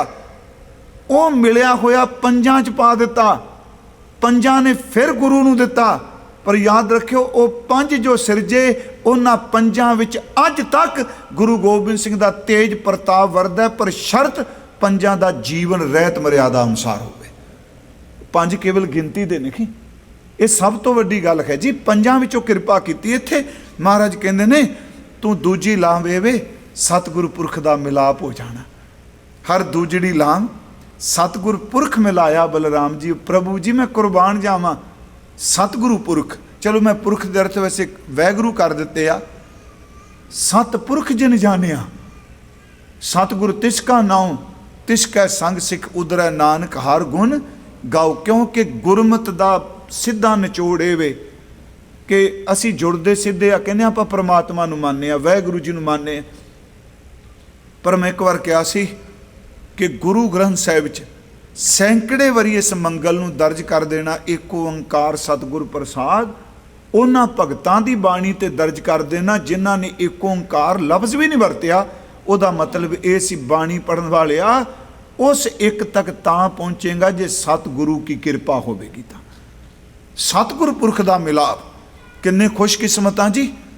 वाहिगुरू जी इन्ने खुशकिस्मतां गुरु नानक साहब वर्गा मुरशद सानू मिलिया है। इत्थे गुरमुख कल विच प्रगट होवा सतगुरु गुरु नानक साहब महाराज। फिर बेनती है नारायण नरपत नमस्कार है। वो ऐसे गुरु को बल बल जाइए आप मुकत मोह तारे। ऐसा सतगुरु असी जदों पाठ करने दास ने एक बार बेनती की सी। आप बंदा चलाकियां वरदा है, मैं पाठ कर लेना जी, मैनू सब कुछ आउंदा है जी। हुण तां जे कुछ पुछना जी कि लोड़ ही कोई नहीं, गूगल विचों कर लो। हुण मैं एक दो विद्वान ये भी सुने ने कहंदे ने अस तां किताबां पढ़ ला लो, कथावाचकां की लोड़ ही कोई नहीं पैनी। मैं चलो शुक्र है, उंज भी असीं समेटे जाने पे रही किन्ने गए। वो गुरमुखो आसा की वार दी पहली पौड़ी आरंभ है ना, ਉਹਦੇ ਨਾਲ 3 ਸ਼ਲੋਕ ਸਾਨੂੰ ਗੁਰੂ ਦੀ ਤਾਕਤ, ਗੁਰੂ ਤੋਂ ਬਿਨਾ ਤੇ ਗੁਰੂ ਦੀ ਅਜ਼ਮਤ ਦਾ ਜ਼ਿਕਰ ਕਰ ਰਿਹਾ। 3 ਸ਼ਲੋਕ, ਇਹ ਤਿੰਨੇ ਸ਼ਲੋਕ ਗੁਰੂ ਨਾਲ ਸੰਬੰਧਿਤ ਨੇ, ਸਤਿਗੁਰਾਂ ਨਾਲ। ਬਲਿਹਾਰੀ ਗੁਰ ਆਪਣੇ, ਮੈਂ ਆਪਣੇ ਗੁਰੂ ਤੋਂ ਕੁਰਬਾਨ ਜਾਨਾ। ਮੈਂ ਯਾਦ ਰੱਖਿਓ ਦੂਜੀ ਲਾਮ ਤੇ ਆ ਸਤਿਗੁਰੂ ਪੁਰਖ ਮਿਲਾਇਆ ਬਲਰਾਮ ਜੀ। ਇਹ ਦੂਜੀ ਲਾਮ ਹੈ ਸਤਿਗੁਰੂ ਵਾਲੇ ਬਣ ਜਾਣਾ, ਸਤਿਗੁਰੂ ਜੀ ਦੇ ਬਚਨ ਨੂੰ ਮੰਨ ਲੈਣਾ। महाराज जी ने क्या कुर्बान जाना बलिहारी गुर अपने दिहाड़ी सद वार। वार दा अर्थ वारी। हाँ जी, पहला वार दा अर्थ वारी। मैं एक दिन विच सैकड़े वारी अपने गुरु तो बलिहार जाना, कुर्बान जाना। क्यों जाते हो जी? कहने लगे जिन मानस ते ਦੇਵਤੇ ਕੀਏ, ਜਿਨ੍ਹਾਂ ਨੇ ਮਨੁੱਖਾਂ ਤੋਂ ਦੇਵਤੇ ਬਣਾ ਦਿੱਤਾ। ਮੈਂ ਬੇਨਤੀ ਕਰਾਂਗਾ, ਇਹ ਦੇਵਤਾ ਦੇ ਚਲੋ ਇੱਕ ਪਾਸੇ ਕਹਿੰਦੇ ਇਸ ਦੇਹੀ ਕੋ ਸਿਮਰੈ ਦੇਵ, ਇੱਥੇ ਮਨੁੱਖ ਤੋਂ ਦੇਵਤਾ ਬਣਾ ਦਿੱਤਾ। ਦਸਮ ਚ ਇੱਕ ਬਚਨ ਆਉਂਦਾ, ਸਾਧ ਕਰਮ ਜੋ ਪੁਰਖ ਕਮਾਵੇ, ਨਾਮ ਦੇਵਤਾ ਜਗਤ ਕਹਾਵੇ। ਜਿਹੜਾ ਬੰਦਾ ਸਾਧ ਕਰਮ, ਇੱਥੇ ਦੇਵ ਦਾ ਲਫ਼ਜ਼ੀ ਅਰਥ ਪ੍ਰਕਾਸ਼ ਵੀ ਹੈ। ਦੇਵਤਾ ਦਾ ਅਰਥ ਹੈ ਉਹਨੂੰ ਰੂਹਾਨੀਅਤ ਦੇ ਪ੍ਰਕਾਸ਼ ਨਾਲ, ਉਸ ਨੂਰ ਨਾਲ ਭਰਪੂਰ ਕਰ ਦਿੱਤਾ, ਜਿਸ ਨੂੰ ਵਾਹਿਗੁਰੂ ਜੀ ਸਤਿਗੁਰੂ ਨੇ ਇੱਕ ਖਿੰਨ ਲਾਇਆ। ਫਿਰ ਸੁਣਿਓ, ਬਲਿਹਾਰੀ ਗੁਰੂ ਆਪਣੇ ਦਿਓ ਖਾੜੀ ਸਦ ਵਾਰ, ਜਿਨ ਮਾਨਸ ਤੇ ਦੇਵਤੇ ਕੀਏ ਕਰਤ ਨਾ ਲਾਗੀ ਵਾਰ। ਦੂਜੀ ਵਾਰ ਦਾ ਅਰਥ ਦੇਰੀ। ਜਿਨ੍ਹਾਂ ਨੇ ਆਦਮੀ ਤੋਂ ਦੇਵਤਾ ਬਣਾਇਆ, ਉਹ ਦੇਰੀ ਕਾਹਦੀ ਲੱਗੀ। ਫਿਰ ਅਰਜ ਹੈ, ਇਹਨੂੰ ਕਰਾਮਾਤ ਨਾਲ ਜੋੜ ਕੇ ਖੰਡਨ ਨਾ ਕਰਿਓ। ਇੱਥੇ ਕੋਈ ਪਤਾ ਨਹੀਂ, ਜਿਵੇਂ ਟੀਚਰ ਵਿਚਾਰਾ A ਫੋਰ ਐਪਲ ਹੀ ਪੜ੍ਹਾਈ ਜਾਂਦਾ, ਸਾਰੀ ਜ਼ਿੰਦਗੀ ਪੜ੍ਹਨ ਵਾਲੇ DC ਲੱਗ ਜਾਂਦੇ ਆ। ਇੱਥੇ ਮੇਰੇ ਵਰਗੇ ਸਿਰਫ ਕਥਾ ਦੇ ਪ੍ਰਮਾਣ ਦੇਈ ਜਾਂਦੇ ਆ। ਕਮਾਈ ਕਰਨ ਵਾਲੇ ਤੇ ਕਿਰਪਾ ਵਰਤੇ ਗੁਰਮੁਖੋ, ਜੋ ਬੋਲਨੇ ਆ ਉਹ ਉਸ ਨੂੰ ਮੰਨਣ ਲੱਗ ਪੈਂਦਾ ਹੈ। ਸਤਿਗੁਰਾਂ ਨੇ ਕਿਹਾ ਇੱਕ ਖਿੰਨ ਲੱਗਦਾ ਜੀ, ਖਿੰਨ। ਜਿਨ ਮਾਨਸ ਤੇ ਦੇਵਤੇ ਕੀਏ ਕਰਤ ਨਾ ਲਾਗੀ ਵਾਰ, ਦੇਰੀ ਨਹੀਂ ਲੱਗੀ ਜੀ। ਸੂਕੇ ਖਰੇ ਕੀਏ ਖਿੰਨ ਮਾਹੇ, ਅੰਮ੍ਰਿਤ ਦ੍ਰਿਸ਼ਟ ਸੰਚ ਜਵਾਏ। ਗੁਰ ਵਣਤਨ ਖਰਿਆ ਕੀਤਿਆ, ਨਾਨਕ ਕਿਆ ਮਨੁੱਖ। ਮਹਾਰਾਜ ਕਹਿੰਦੇ ਪਹਿਲੀ ਗੱਲ, ਜੇ ਗੁਰੂ ਤੋਂ ਕੁਰਬਾਨ ਜਿਹਨੇ ਦੇਰੀ ਨਹੀਂ ਲਾਈ, ਦੇਵਤੇ ਬਣਾ ਦਿੱਤਾ। ਅਗਲਾ ਦੂਸਰਾ ਸ਼ਲੋਕ ਹੈ, ਜੇ ਇਹ ਸੋਚੇ ਮੇਰੇ ਕੋਲ ਬੁੱਧ ਗਿਆਨ ਬਹੁਤ ਹੈ, ਇਹ ਗੁਰੂ ਅੰਗਦ ਸਾਹਿਬ ਦਾ ਸ਼ਲੋਕ ਹੈ ਦੂਜਾ ਨਾ। ਜੇ 100 ਚੰਦਾ ਉਗਵਹਿ, ਜੇ ਸੈਂਕੜੇ ਚੰਦਰਮਾ ਆ ਜਾਣ, ਸੂਰਜ ਚੜ੍ਹੇ 1000। ਗੁਰਮੁਖਾ ਬਾਹਰ ਦੀ ਬਹੁਤ ਨੌਲੇਜ ਹੋ ਜਾਏਗੀ, ਬਹੁਤ ਚਾਨਣ ਹੋ ਜਾਏਗਾ। ਇਤੈ ਚਾਨਣ ਹੁੰਦਿਆਂ ਗੁਰਬਿਨ ਘੋਰ ਅੰਧਾਰ, ਗੁਰੂ ਤੋਂ ਬਿਨਾਂ ਹਨੇਰਾ ਹੈ। ਅਗਲੀ ਗੱਲ ਜਿਹੜੀ ਕਹੀ ਉਹ ਬਹੁਤ ਸਤਿਗੁਰਾਂ ਨੇ ਸਾਨੂੰ ਸਪਸ਼ਟ ਕਹਿ ਦਿੱਤਾ, ਕਿਉਂਕਿ ਇਸ ਘਟਨਾ ਨੂੰ ਵੀ, ਇਸ ਉਦਾਹਰਨ ਨੂੰ ਵੀ ਜਿਹਨੇ ਖੇਤੀ ਕੀਤੀ ਉਹਨੂੰ ਸਮਝ ਬੜੀ ਛੇਤੀ ਪੈ ਜਾਣੀ। ਤਿਲਾਂ ਦਾ ਖੇਤ ਬੀਜੇ, ਤਿਲ ਬੀਜੇ ਜਾਂਦੇ ਸਨ। ਇਹਨਾਂ ਦੀ ਬਿਜਾਈ ਚੇਤ 'ਚ ਹੀ ਹੁੰਦੀ ਸੀ। ਸਾਡੇ ਉੱਥੇ ਮਾਰਚ ਦੇ ਮਹੀਨੇ 'ਚ ਹੀ ਤਿਲ ਬੀਜੇ ਜਾਂਦੇ ਆ। ਉਹ ਨਿੱਕੇ ਨਿੱਕੇ ਪੌਦੇ ਪੇਡੇ ਨਿਕਲਦੇ ਆ, ਉਹਦੇ ਫੁੱਲ ਬੜੇ ਸੋਹਣੇ ਹੁੰਦੇ ਆ, ਲਾਲ ਚਿੱਟੇ ਰੰਗ ਦੇ, ਫਲੀਆਂ ਬਣਦੀਆਂ ਨੇ, ਤੇ ਉਹ ਪੱਕਦੇ ਨੇ ਅੱਸੋਂ ਕੱਤੇ ਨੇੜੇ ਜਾ ਕੇ। ਬੀਜੇ ਜਾਂਦੇ ਚੇਤ 'ਚ, ਪਰ ਜਦੋਂ ਸਾਉਣ ਦਾ ਮਹੀਨਾ ਆਉਂਦਾ, ਭਾਦੋਂ ਦਾ, ਉਦੋਂ ਉਹਦੀਆਂ ਫਲੀਆਂ ਦੇ ਵਿੱਚ ਦੁੱਧ ਆ ਪਿਆ ਹੁੰਦਾ। ਦੁੱਧ ਆ, ਕੱਚੇ ਬੀਜ, ਪੱਕਿਆ ਨਹੀਂ ਅਜੇ। ਉਦੋਂ ਬੱਦਲ ਚਮਕਦਾ ਹੈ, ਤੇ ਕਈ ਵਾਰੀ ਜਦੋਂ ਬੱਦਲ ਚਮਕਦਾ ਹੈ, ਬਿਜਲੀ ਦੀ ਚਮਕ ਉਹਨਾਂ ਫਲੀਆਂ ਵਿੱਚ ਪਏ ਹੋਏ ਬੀਜ, ਜਿਹੜਾ ਜੇ ਕੱਚਾ ਹੈ, ਦੁੱਧ ਆਖੇ, ਦੁੱਧ ਹੈ, ਉਹਨੂੰ ਸਾੜ ਦਿੰਦੀ ਏ। ਜਦੋਂ ਫਿਰ ਆਉਂਦਾ ਹੈ ਵੱਢਣ ਵਾਲਾ, ਉਹ ਵੇਖਦਾ ਹੈ ਤਾਂ ਨਕੰਮੀ ਰਹਿ ਗਏ, ਇਹਨਾਂ ਪਾਣੀ ਵੀ ਲਾਇਆ, ਖਾਦ ਵੀ ਪਾਈ, ਇਹਦੀਆਂ ਫਲੀਆਂ ਵਿੱਚ ਸਵਾਹ ਭਰੀ ਗਈ। ਇਹ ਬੁਆੜ ਤਿਲ ਨੇ, ਸਖਣੇ ਤਿਲ ਨੇ, ਨਖਸਮੇ ਤਿਲ ਨੇ। ਮਹਾਰਾਜ ਨੇ ਵੇਖੋ ਏਡੀ ਵੱਡੀ ਗੱਲ ਕਹੀ। ਉਹ ਸਿੱਖੋ, ਆਪਣੇ ਗੁਰੂ ਨੂੰ ਛੱਡ ਕੇ ਜਿਹੜਾ ਬੰਦਾ ਚਲਾਕੀਆਂ ਵਰਤਦਾ ਹੈ, ਹੁਸ਼ਿਆਰੀਆਂ ਵਰਤਦਾ ਹੈ, ਚਤੁਰਾਈਆਂ ਵਰਤਦਾ ਹੈ, ਜਿੱਦਣ ਖਸਮ ਨੇ ਸੰਭਾਲਣਾ ਹੈ, ਉਹਦੀ ਹਾਲਤ ਉਹੋ ਜਿਹੀ ਹੋਣੀ ਜਿਵੇਂ ਬੁਆੜ ਤਿਲ ਦੀ ਹੈ। ਨਾਨਕ ਗੁਰੂ ਨਾ ਚੇਤਨੀ, ਮਨ ਆਪਣਾ ਸੁਚੇਤ। ਇੱਥੇ ਸੁਚੇਤ ਨੈਗੇਟਿਵ ਸੈਂਸ 'ਚ ਹੈ, ਉਹ ਸੁਚੇਤ ਨਹੀਂ ਜਿਹੜਾ ਗਿਆਨੀ ਹੋਏ, ਸੁਚਤਨ ਹੋਏ। ਇੱਥੇ ਉਹ ਸੁਚੇਤ ਜਿਹੜਾ ਚਲਾਕ ਹੈ। ਨਾਨਕ ਗੁਰੂ ਨਾ ਚੇਤਨੀ, ਮਨ ਆਪਣਾ ਸੁਚੇਤ। ਛੁੱਟੈ ਤਿਲ ਬੁਆੜ, ਜਿਉ ਸੁਣਿਆ ਅੰਦਰ ਖੇਤ, ਖੇਤੈ ਅੰਦਰ ਛੁੱਟਿਆ। ਕਹੋ ਨਾਨਕ 100 ਨਾਹ ਫਲੀਆਂ ਹੈ, ਫੁੱਲੀਆਂ ਹੈ, ਬਪੜੇ ਪੀ ਤਨ ਵਿੱਚ ਸਵਾਬ। ਦੂਜੀ ਲਾਮਖ ਹੈ ਸਤਿਗੁਰੂ ਪੁਰਖ ਦਾ ਮਿਲਾਪ ਹੋ ਜਾਣਾ। ਸਤਿਗੁਰੂ ਪੁਰਖ ਇਹ ਵੀ ਰੱਬ ਦੀ ਨਜ਼ਰ ਤੋਂ ਨਹੀਂ ਮਿਲਦਾ। ਨਜ਼ਰ ਕਰੇ ਜੇ ਆਪਣੀ, ਤਾਂ ਨਦਰੀ ਸਤਿਗੁਰ ਪਾਇਆ। ਗੁਰਮੁਖੋ ਸੰਤ ਸਭਾ ਓਟ ਗੁਰ ਪੂਰੇ, ਤੁਰ ਮਸਤਕ ਲੇਖ ਲਿਖਾਏ। ਮਹਾਰਾਜ ਕਹਿੰਦੇ ਦੂਜੀ ਲਾਮ ਜਿਹਦੀ ਬਾਣੀ ਪੜ੍ਹਨ ਬਾਰੇ ਤੈਨੂੰ ਕਿਹਾ, ਉਹ ਸਤਿਗੁਰੂ ਪੁਰਖ ਦਾ ਮਿਲਾਪ। ਹਰ ਦੂਜੜੀ ਲਾਮ ਸਤਿਗੁਰ ਪੁਰਖ ਮਿਲਾਇਆ ਬਲਰਾਮ ਜੀਓ। ਰਾਮ ਜੀ, ਬਲਰਾਮ ਜੀ, ਕੁਰਬਾਨ ਜਾਵਾਂ ਤੁਹਾਡੇ ਤੋਂ। ਅੱਗੇ ਨਿਰਭਉ ਭੈ ਮਨ ਹੋਏ, ਹਉ ਮੈਂ ਮੈਲ ਗਵਾਇਆ, ਬਲਰਾਮ ਜੀ। ਥੋੜੇ ਜਿਹੇ ਅਰਥ ਗੁਰਮੁਖੋ ਆਪ ਜੀ ਸੁਣਿਓ ਇਹਦੇ। ਹੁਣ ਅਰਥ ਇਹ ਵੀ ਨੇ ਕੀਤੇ, ਨਿਰਭਉ ਭੈ ਮਨ ਹੋਏ, ਕਿ ਜਿਹੜਾ ਮਨ ਵਿੱਚ ਭੈ ਸੀ ਉਹਦੇ ਵੱਲੋਂ ਹੁਣ ਨਿਰਭੈਤਾ ਆ ਗਈ, ਉਹ ਭੈ ਮੁੱਕ ਗਿਆ। ਇੱਥੇ ਜਦੋਂ ਆਪਾਂ ਅੱਗੇ ਤੁਰਾਂਗੇ, ਇੱਥੇ ਇੱਕ ਨਿਰਭਉ ਸ਼ਬਦ ਆਇਆ, ਦੂਜਾ ਭੈ ਸ਼ਬਦ ਆਇਆ, ਤੀਜਾ ਨਿਰਮਲ ਭਉ ਸ਼ਬਦ ਆਇਆ ਲਾਵਾਂ 'ਚ। ਭੈ, ਨਿਰਭਉ ਤੇ ਨਿਰਮਲ ਭਉ। ਦਾਸ ਨੇ ਇੱਕ ਵਾਰ ਇਹਦੇ ਅਰਥ ਕੀਤੇ ਸਨ, ਪਰ ਮੈਂ ਫਿਰ ਤੁਹਾਨੂੰ ਬੇਨਤੀ ਕਰਾਂਗਾ ਮੇਰੇ ਅਰਥਾਂ ਨੂੰ ਖੋਮੇ 'ਚ ਨਾਲ ਜਾਇਓ। ਨਿਰਭਉ ਭੈ ਮਨ ਹੋਏ, ਇਹ ਵੀ ਹੁੰਦਾ ਭੈ ਤੇ ਨਿਰਭਉ ਹੋਏ ਬਸਾਨਾ। ਕੋਈ ਚੀਜ਼ ਸੰਸਾਰ ਵਿੱਚ ਐਸੀ ਨਹੀਂ ਜਿਹਨੂੰ ਭੈ ਨਹੀਂ। ਸਗਲ ਸਮਗਰੀ ਡਰੈ ਵਿਆਪੀ, ਬਿਨ ਡਰ ਕਰਨੈ ਹਾਰਾ। ਭੈ ਵਿੱਚ ਪਵਨ ਵਹਿ ਸਦਵਾਓ, ਭੈ ਵਿੱਚ ਚੱਲੈ ਲੱਖ ਦਰਿਆਓ, ਭੈ ਵਿੱਚ ਅਗਨ ਕੱਢੈ ਵਿਗਾਰ, ਭੈ ਵਿੱਚ ਧਰਤੀ ਦੱਬੀ ਭਾਰ। ਗੁਰਮੁਖੋ ਇੱਥੋਂ ਤੱਕ ਭੈ ਵਿੱਚ ਸੂਰਜ, ਭੈ ਵਿੱਚ ਚੰਦ, ਕੋਹ ਕਰੋੜੀ, ਚਲਤ ਨਾ ਅੰਤ।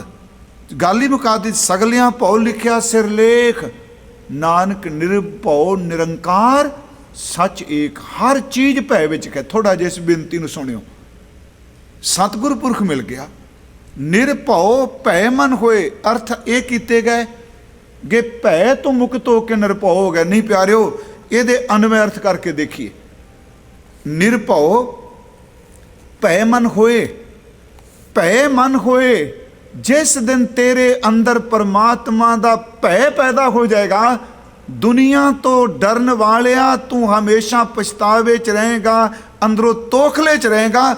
ਜਿੱਦਣ ਰੱਬ ਦਾ ਭੈ ਪੈਦਾ ਹੋ ਗਿਆ, ਯਾਦ ਰੱਖਿਓ, ਉਦੋਂ ਦੁਨੀਆ ਵੱਲੋਂ ਨਿਰਭਉ ਹੋ ਜਾਏਗਾ। ਥੋੜਾ ਜਿਹਾ ਇਸ ਨੂੰ ਫਿਰ ਬੇਨਤੀ ਹੈ। ਆਪ ਬੜੇ ਸੂਝਵਾਨ ਸੱਜਣੇ ਤੁਹਾਡੇ 'ਚ ਬੈਠੇ ਆ, ਕਿਉਂਕਿ ਔਰਾ ਹੀ ਦੱਸ ਦਿੰਦਾ ਹੁੰਦਾ। ਨਿਰਭਉ ਭੈ ਮਨ ਹੋਏ। ਆਪ ਦੇਖਿਓ, ਕੱਲ ਮੈਂ ਇੱਕ ਸ਼ਬਦ ਵਰਤਿਆ ਸੀ, ਭੈ ਤੇ ਭਾਵ।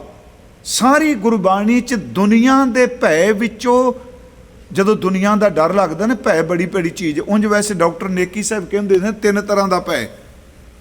ਉਹ ਕਹਿੰਦੇ ਸਨ ਦੁਨਿਆਵੀ ਭੈ, ਦੀਨੀ ਭੈ ਤੇ ਦੈਵੀ ਭੈ। ਦੁਨਿਆਵੀ ਭੈ, ਦੀਨੀ ਭੈ ਤੇ ਦੈਵੀ ਭੈ।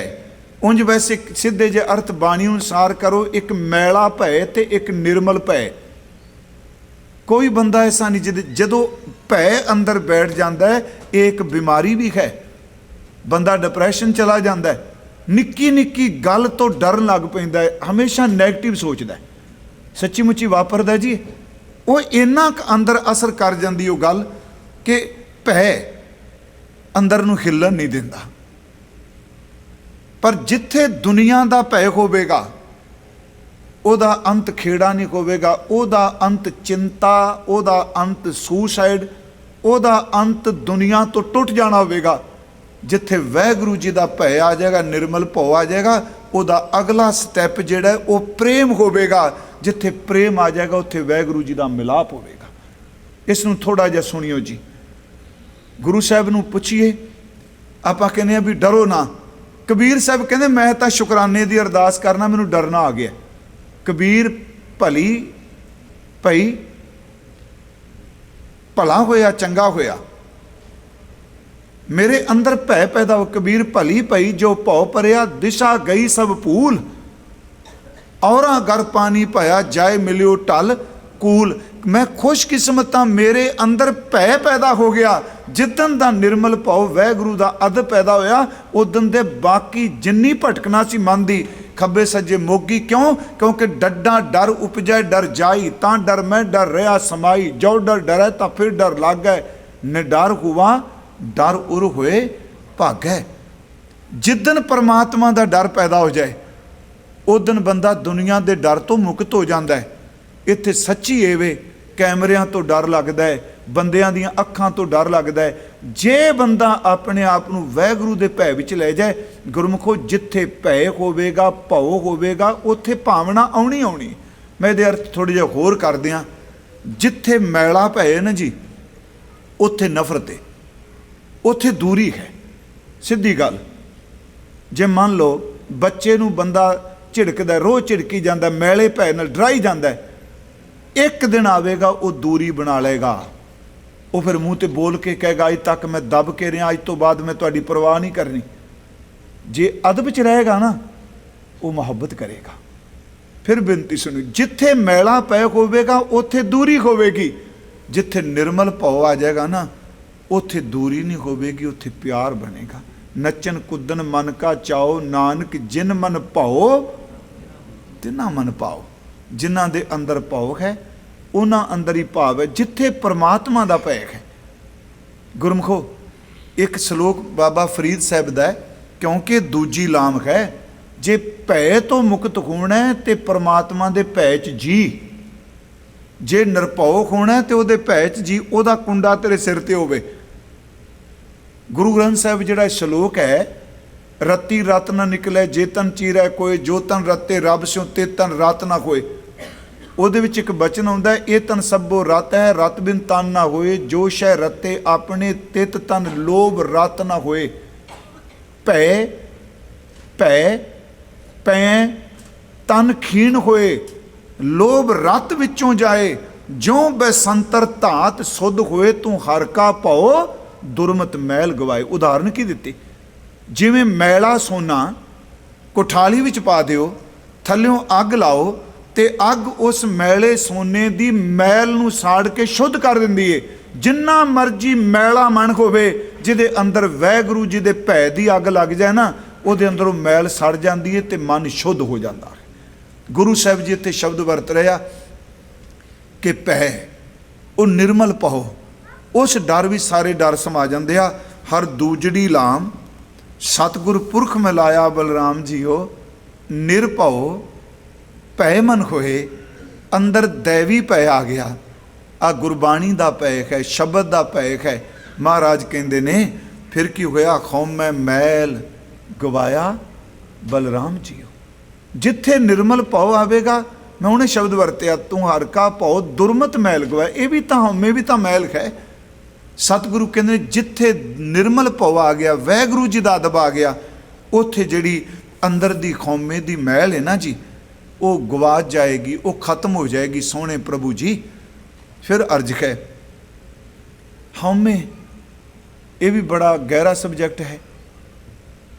ਹਉਮੈ ਤੋਂ ਬਿਨਾਂ ਤੇ ਸੰਸਾਰ ਹੀ ਨਹੀਂ ਬਣ ਸਕਦਾ। ਮਹਾਰਾਜ ਜੀ ਨੂੰ ਪੁੱਛਿਆ, ਕਿਤ ਕਿਤ ਬਿਦ ਜਗ ਉਪਜੈ ਪੁਰਖਾ। ਸਿੱਧ ਪੁੱਛਦੇ ਆ, ਕਿਤ ਦੁੱਖ ਬਿਨ ਸਜਾਈ, ਹਉਮੈ ਵਿੱਚ ਜਗ ਉਪਜੈ ਪੁਰਖਾ, ਨਾਮ ਵਿਸਰਿਆ ਦੁੱਖ ਪਾਈ। ਹਉਮੈ ਵਿੱਚ, ਹੇ ਹਉਮੈ, ਇਹਨੂੰ ਈਗੋ ਲਫ਼ਜ਼ ਵੀ ਵਰਤਦੇ ਆ, ਇਹਦਾ ਇੱਕ ਹੰਕਾਰ ਲਫ਼ਜ਼ ਵੀ ਬਣ ਜਾਂਦਾ ਹੈ। ਉਂਝ ਸਤਿਗੁਰਾਂ ਨੇ ਇਹਦਾ ਸੰਧੀ ਛੇਦ ਕਰਕੇ ਵੀ ਕਿਹਾ ਹੈ, ਖਾਓ ਖਾਓ ਮੈਂ ਵਿੱਚੋਂ ਖੋਵੈ, ਦੂਜਾ ਮੇਟੈ ਏਕੋ ਹੋਵੈ। ਇਹ ਹਉਮੈ ਦੋ ਚੀਜ਼, ਹਉ ਮੈਂ, ਹਉਮੈ ਹਉ ਮੈਂ ਵਿੱਚੋਂ ਖੋਵੈ। ਹਉ ਦਾ ਅਰਥ ਹੈ ਮੇਰੀ ਹੋਂਦ, ਮੈਂ ਦਾ ਅਰਥ ਹੈ ਮਮਤਵ, ਆਪਣਤ। ਮਹਾਰਾਜ ਕਹਿੰਦੇ ਨੇ ਜੇ ਤਾਂ ਸ਼ੁੱਧ ਚੱਲੇ, ਹਉਮੈ ਸ਼ੁੱਧ ਵੀ ਹੁੰਦੀ ਹੈ, ਹਉਮੈ ਮੈਲੀ ਵੀ ਹੁੰਦੀ ਹੈ। ਜਿੱਥੇ ਨਿਰਮਲ ਭਾਉ ਆ ਗਿਆ ਗੁਰਮਖੋ, ਉੱਥੇ ਹਉਮੈ ਦੀ ਮੈਲ ਨਹੀਂ ਰਹਿਣੀ। ਇੱਕ ਵਾਰ ਮੈਂ ਆਪ ਜੀ ਨੂੰ ਬੇਨਤੀ ਕੀਤੀ ਸੀ, ਹਉਮੈ ਅਸਾਂ ਨਹੀਂ ਬਣਾਈ, ਮੈਂ ਨਹੀਂ ਬਣਾਈ, ਤੁਸੀਂ ਨਹੀਂ ਬਣਾਈ। ਖਾਂ ਹੇ ਜਨਮ ਮਰਨ ਮੂਲੰਗ ਅਹੰਕਾਰੰਗ ਪਾਪਾਤਮਾ, ਹਉਮੈ ਅਸੀਂ ਨਹੀਂ ਬਣਾਈ, ਪਰ ਹਉਮੈ ਹੁਕਮ ਵਿੱਚੋਂ ਨਿਕਲੀ ਹੈ। ਇਹਦਾ ਇਲਾਜ ਹੈਗਾ ਜਿਹੜਾ ਸ਼ਬਦ ਗੁਰੂ ਅੰਗਦ ਸਾਹਿਬ ਦਾ, ਹਉਮੈ ਏਕਾ ਜਾਤਕ ਹੈ, ਹਉਮੈ ਕਰਮ ਕਮਾਏ, ਹਉਮੈ ਏਹੀ ਬੰਦਨਾ ਫਿਰ ਜੋਨੀ ਪਾਏ। ਹਉਮੈ ਏਕਾ ਜਾਤਕ ਹੈ। ਇੱਥੇ ਜਾਤ ਦਾ ਅਰਥ ਕਿਸਮ ਨਹੀਂ ਸੀ ਕੀਤਾ ਆਪਾਂ, ਸ਼ਾਇਦ ਆਪ ਨੂੰ ਪਤਾ ਹੋਣਾ। ਸਤਿਗੁਰੂ ਬੜੇ ਕਿਰਪਾਲੂ ਨੇ। ਇਸ ਦੋ ਸ਼ਲੋਕ ਨਾ, ਹਉ ਵਿੱਚ ਆਇਆ ਹਉ ਵਿੱਚ ਗਿਆ, ਹਉਮੈ ਏਕਾ ਜਾਤ ਹੈ, ਇਹਦੇ ਨਾਲ ਪੌੜੀ ਰੱਖੀ ਸੇਵਾ ਵਾਲੀ। ਸੇਵ ਕੀਤੀ ਸੰਤੋਖੀ ਜਿਨੀ ਸੱਚੋ ਸੱਚ ਧਿਆਇਆ। ਇੱਥੇ ਗੁਰੂ ਜੀ ਕਹਿੰਦੇ ਹਉਮੈ ਏਕਾ ਜਾਤ ਹੈ। ਹਉਮੈ ਜਾਤ ਦਾ ਅਰਥ ਜੀਵ ਤਤਵ, ਤੇਰੀ ਹੋਂਦ ਕਰਕੇ ਹੀ ਜੀ ਬਣਿਆ। ਅਸੀਂ ਜੇ ਖੌ ਨਾ ਹੁੰਦੀ ਤੇ ਪੈਦਾ ਹੋਣੀ ਨਹੀਂ ਸੀ ਜੀ। ਹਉ ਵਿੱਚ ਹੀ ਜੰਮਦਾ, ਹਉ ਵਿੱਚ ਆਇਆ, ਹਉ ਵਿੱਚ ਗਿਆ। ਹਉਮੈ ਏਕਾ ਜਾਤ ਹੈ, ਹਉਮੈ ਕਰਮ ਕਮਾਏ, ਹਉਮੈ ਇਹੀ ਬੰਦਨਾ ਫਿਰ ਜੋਨੀ ਪਾਏ। ਮਹਾਰਾਜ ਕਹਿੰਦੇ ਨੇ ਇਹ ਹੁਕਮ ਹੈ। ਹਉਮੈ ਕਿੱਥੋਂ ਉਪਜੈ, ਕਿਤ ਸੰਜਮੇ ਜਾਏ, ਹਉਮੈ ਇਹੋ ਹੁਕਮ ਹੈ, ਪਏ ਕਿਰਤ ਫਿਰਾਏ। ਹਉਮੈ ਦੀਰਘ ਰੋਗ ਹੈ, दारू पी समाहे, किरपा करे जे अपनी ता गुर का शब्द कमाए। नानक कहे सुनो जनो इत संयम दुख जाए। जिथे गुरमुखो वाहिगुरू जी का भय होवेगा उत्थे हंकार नहीं होना। जिहड़ा रब तो नहीं डरदा हंकारी उही हुंदा है। सीधे जे मैं पेंडू लफ्ज वरतां, हंकारी कोल निर्मल भौ नहीं हुंदा। वो भय च रहिंदे ही नहीं जी, परवाह ही नहीं करदा किसी दी। महाराज कहंदे ने भाई सिखा याद रखी कि आ जदों तेरी दूजी लाम चल रही है, एक तां वाहिगुरू जी दे भय विच निरभौ हो जाएगा, दूजी जिहड़ी खौमे दी मैल चुकी फिरना, इस खौमे दी मैल तो मुक्ति मिल जाएगी। अगे मैल कहंदी मैं, मेरा, मैं कीता। मैं एक दिन बेनती की, विदांत कहंदा अहम ब्रह्मस्मि, सूफी कहंदे अनल हक। गुरबाणी विच भी तो आउंदा ही है ना जी। उस विच ये नहीं क्या मैं उथे अभेदता है, पर मैं खत्म कर दिते। कबीर तू करता तू हुआ, मुझ में रहा ना हूं, जब आपा पर का मिट गया, जत देखूं तत तू। खौमे कहंदी खम किया हम करेंगे, हम मूर गवार। पर जिहड़ी खौमे तो रहत हो जाता, वो कहंदा ना हम किया ना करेंगे, ना कर सके शरीर, क्या जानू किछर के आ भयो कबीर। कबीर इत्थे सतगुरु शब्द वरत रहा भाई कि देखो निरभौ भय मन होए, खौमै मैल गवाया, बलराम जीओ निर्मल भौ पाया। जदों मैल सड़ गई, निर्मल भौ प्रभु का अदब साडे अंदर आ गया, फिर की होया, हर गुण गाया। दूसरी लामक है, हरि परमात्मा वाहिगुरू जी दे गुण गायन कीते। महाराज कहने खर वेखै राम हदूरे। ओही जीव आत्मा, ओही मनुख दूजी लाम वाला हर पासे पार ब्रह्म परमेश्वर वाहिगुरू नूं हाज़र नाज़र देख रहा है। फिर अर्ज हर वेखै राम हदूरे, हर आत्म राम पसारिया स्वामी, सर्ब रहा भरपूरे। मेरी फिर बेनती, मैं कोई तर्क नहीं कर रहा, ये दूजी लामक है। सच्ची मुच्ची ਆਪਾਂ ਜ਼ਰੂਰ ਝਾਤੀ ਮਾਰੀਏ ਕਿ ਵਿਆਹ ਜਿਹਦਾ ਹੋ ਰਿਹਾ ਇਹਨੂੰ ਇਹਨਾਂ ਅਰਥਾਂ ਦੀ ਸਮਝ ਹੈ। ਕਿੱਡੇ ਉੱਚੇ ਰੂਹਾਨੀ ਬਚਨ ਨੇ ਸਤਿਗੁਰਾਂ ਦੇ, ਗੁਰੂ ਰਾਮਦਾਸ ਜੀ ਦੇ। ਕਹਿੰਦੇ ਭਾਈ ਹਉਮੈ ਮਰ ਗਈ, ਤੇ ਜਿੰਨਾ ਲਾਵਾਂ ਤੋਂ ਬਾਅਦ ਲੋਕੀ ਹਉਮੈ ਦਾ ਡੋਗਾ ਵਜਾਉਂਦੇ ਨਾ ਵਜਾਉਂਦੇ ਹੀ ਕੋਈ ਨਹੀਂ। ਧਨ ਦਾ ਵਰਕਟਾਵਾ, ਪਾਰਟੀਆਂ, ਜੋ ਮਰਜੀ। ਹਜ਼ੂਰ ਇੱਥੇ ਸ਼ਬਦ ਵਰਤ ਰਹੇ ਨੇ ਕਿ ਭਾਈ निर्मल भौ आया, अंदर खरी दे गुण गाए, हर पासे खरी, हर आत्म राम पसारिया स्वामी, सर्व रहा भरपूरे। हुण ओ प्रभु जिहड़ा अंदर है वो बाहर भी है, सो अंतर सो बाहर अनंत घट घट व्याप रहा भगवंत। वो हर थावां ते है। गुरु साहिब दे प्यारे सिख भाई नंद लाल साहिब कहंदे ने, जदों अंदरों दिसिया, जिवें सतगुरां दा एक बचन है, दिल अगर दा, भाई साहब दा, दिल अगर दा ना बवद, अंदर कनार सी यार हस्त, चश्म गर भी ना बवद, हर तरफ दीदार हस्त। जे दिल साफ हो गया, सियाणा होया, ते सज्जन तेरी बगल विच ही है, ते जे वेखण वाली अख तेरी होई, ते चार चुफेरे झाती मारी, सब गोबिंद है, सब गोबिंद है, गोबिंद बिन नहीं कोई। महाराज शब्द वरत रहा भाई, जिहड़ा अंदर है वो बाहर दिस रहा है। हर आत्म राम पसारिया स्वामी, सर्व रहा भरपूरे। अंतर बाहर हर प्रभ एको, घर विच भी वो है, बाहर विच भी वो है, बाहर भीतर एको जानो, ये गुरु ज्ञान बताई। महाराज कहते ने अंतर बाहर हर प्रभ एको, मिल हर जन मंगल गाए। मिल हर जन, खरी दे जन, सत संगी जन, गुरमुख जन, बंदगी वालियां रूहां, उन्हां नाल मिल के हरी दा मंगल गाया, खुशी दे गीत गाए, उहदे शंत गाए, उहदा सोहेला गाया। मिल हर जन मंगल गाए। सतगुरु ये मंगल च होर की होया? कहन लगे एक होर बख्शिश वरत गई, जन नानक दूजी लाभ चलाई, अनहद शब्द बजाए। फिर बेनती है, पहली लाभ प्रवृत्ति कर्म है, बाणी है, नाम है, धर्म दृढ़ को। हुण इहदी समाप्ति कर दिती, अनहद शब्द बजाए। इसे नूं गुरु फिर अगे लैके जाणगे, हिरदै हर हर हर तन उपजी, हर जपिया मस्तक भाग जियो तीजी लाम च। महाराज कह रहे ने कि ये दूजी लाम होगी शुरू, दूजी लाम संपन्न होगी वैसे शब्द के आधार पर। अनहद, अनाहत, अनहत, अनहद, ये शब्दों के आपां दर्शन करने गुरु ग्रंथ साहिब च। होर भी शब्द मिलते होंगे। एक शब्द है आहत, सीधी जी गल, दो तरह का शब्द है। एक आहत है, एक अनाहत है। आहत शब्द चोट विचों पैदा हुंदा है। किसी चीज़ नूं पाड़ दिओ, जिहड़ी आवाज़ आहत है। भाई साहब ने तबला वजा रहे सन जी, वो तबला जिहड़ी वो शब्द आहत है, टकराव विचों पैदा होया है। समुंदर के किनारे लहरां की आवाज़ आउंदी, आहत है। तंती साज छेड़निया आहत है। ते अनाहत जिहड़ा टकराव विचों पैदा नहीं हुंदा। एक रस धुनी अंदर चलती है, एक रस वो शब्द गूंज। आपां कल बाणी चो देखांगे साडी अवस्था तक कि उंज असीं सीधे जिहे अर्थ कर देंगे, अंदर रों चलदी पई जिवें टीका करके सज्जन करदे आ गुरमुख ने प्यारिओ। वो शब्द एक रस चलदा है, जिहदे अंदर वो शब्द चलदा वो 9 दुबारियां दी वासना तो मुक्त हुंदा है। उस उत्ते अखां दा कन्नां दा गुरु साहब ने कहा, संतो मन पवनै सुख बनिया कि जोग प्राप्त गनिया गुरद खलाई मोरी जित मिर्ग परत है चोरी मूंद लिए दरवाजे बाजी अले अनहद बाजे। महाराज कहने दूजी लाम जदों तू शब्द नाल जुड़ेगा, बाणी का अभ्यास करेगा, नाम जपेगा, सिमरन करेगा, फिर गुर प्रसाद वरतेगा। उस गुर प्रसाद विचों तेरे अंदर अनहद शब्द की धुनी शुरू हो जाएगी। तो अनहद शब्द हुण ये समस्या है भी जी, कोई टावा टावा कोई भागां वाला पहुंचा, बाकी तो कुनैन भाई वीर सिंह कहते होंदे सन भी कुनैन दी गोलियां खांदे सन, उत्ते खुशकी आ जानी, वो घूं की आवाज़ आनी तो उन्होंने कह जाना मेरे अंदर अनहद शब्द चल लग पे है। बिंडे की आवाज़ आती जी मेरे अंदर, वो नहीं गुरमुखो एक रस वो शब्द हुण अंदरों आवाज़ आती, बाहरों विषय भोग रहा जां फिर शब्द। मस्कीन साहब इत्थे कथा करके गए करी है ना, शायद फ्री मोट की, मैनूं पता है कि 98 च गल है, उन्होंने गल सुनाई सी स्टेज पर। वो कहते एक सज्जन मैनूं मिलिया तो पुछदा जी 10वें द्वार कित्थे वे। उन्होंने कहा भी तू बाणी पढ़िया कर, नाम जपिया कर, तेनों की मुश्किल होगी। वो कहता मैं ये सोच रहा कितने मैं पिछे छड़ के अगे तो नहीं निकल गया। इत्थे बड़ी मोट गल वो हाल है जी। इस जिहड़ा बंदा बीमारी का डिप्रैशन विच वो भी संत बन जाता, कमलियां मारी जाता। इत्थे सतगुरां ने जिहड़ा अनहद शब्द कहा, हाँ मैनूं पता श्रीमान भाई साहब भाई रणधीर सिंह उन्होंने बहुत खुल के इहदे ते लिखे अनहद शब्द थे, डॉक्टर गुलजार सिंह कंग उन्होंने भी। पर उंज गुरबाणी ने, फिर मैं बेनती करा, इनू जोग मत नाल जोड़ के नहीं अर्थ करने।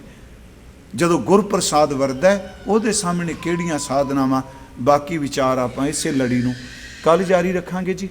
आप संगत दा धन्नवाद। आओ जी आप जितने हजूर दे चरनां विच बैठे हो, थोड़ा जिहा आपां ला लईए टाइम, करो किरपा, सारे अदब नाल उचारण करो जी।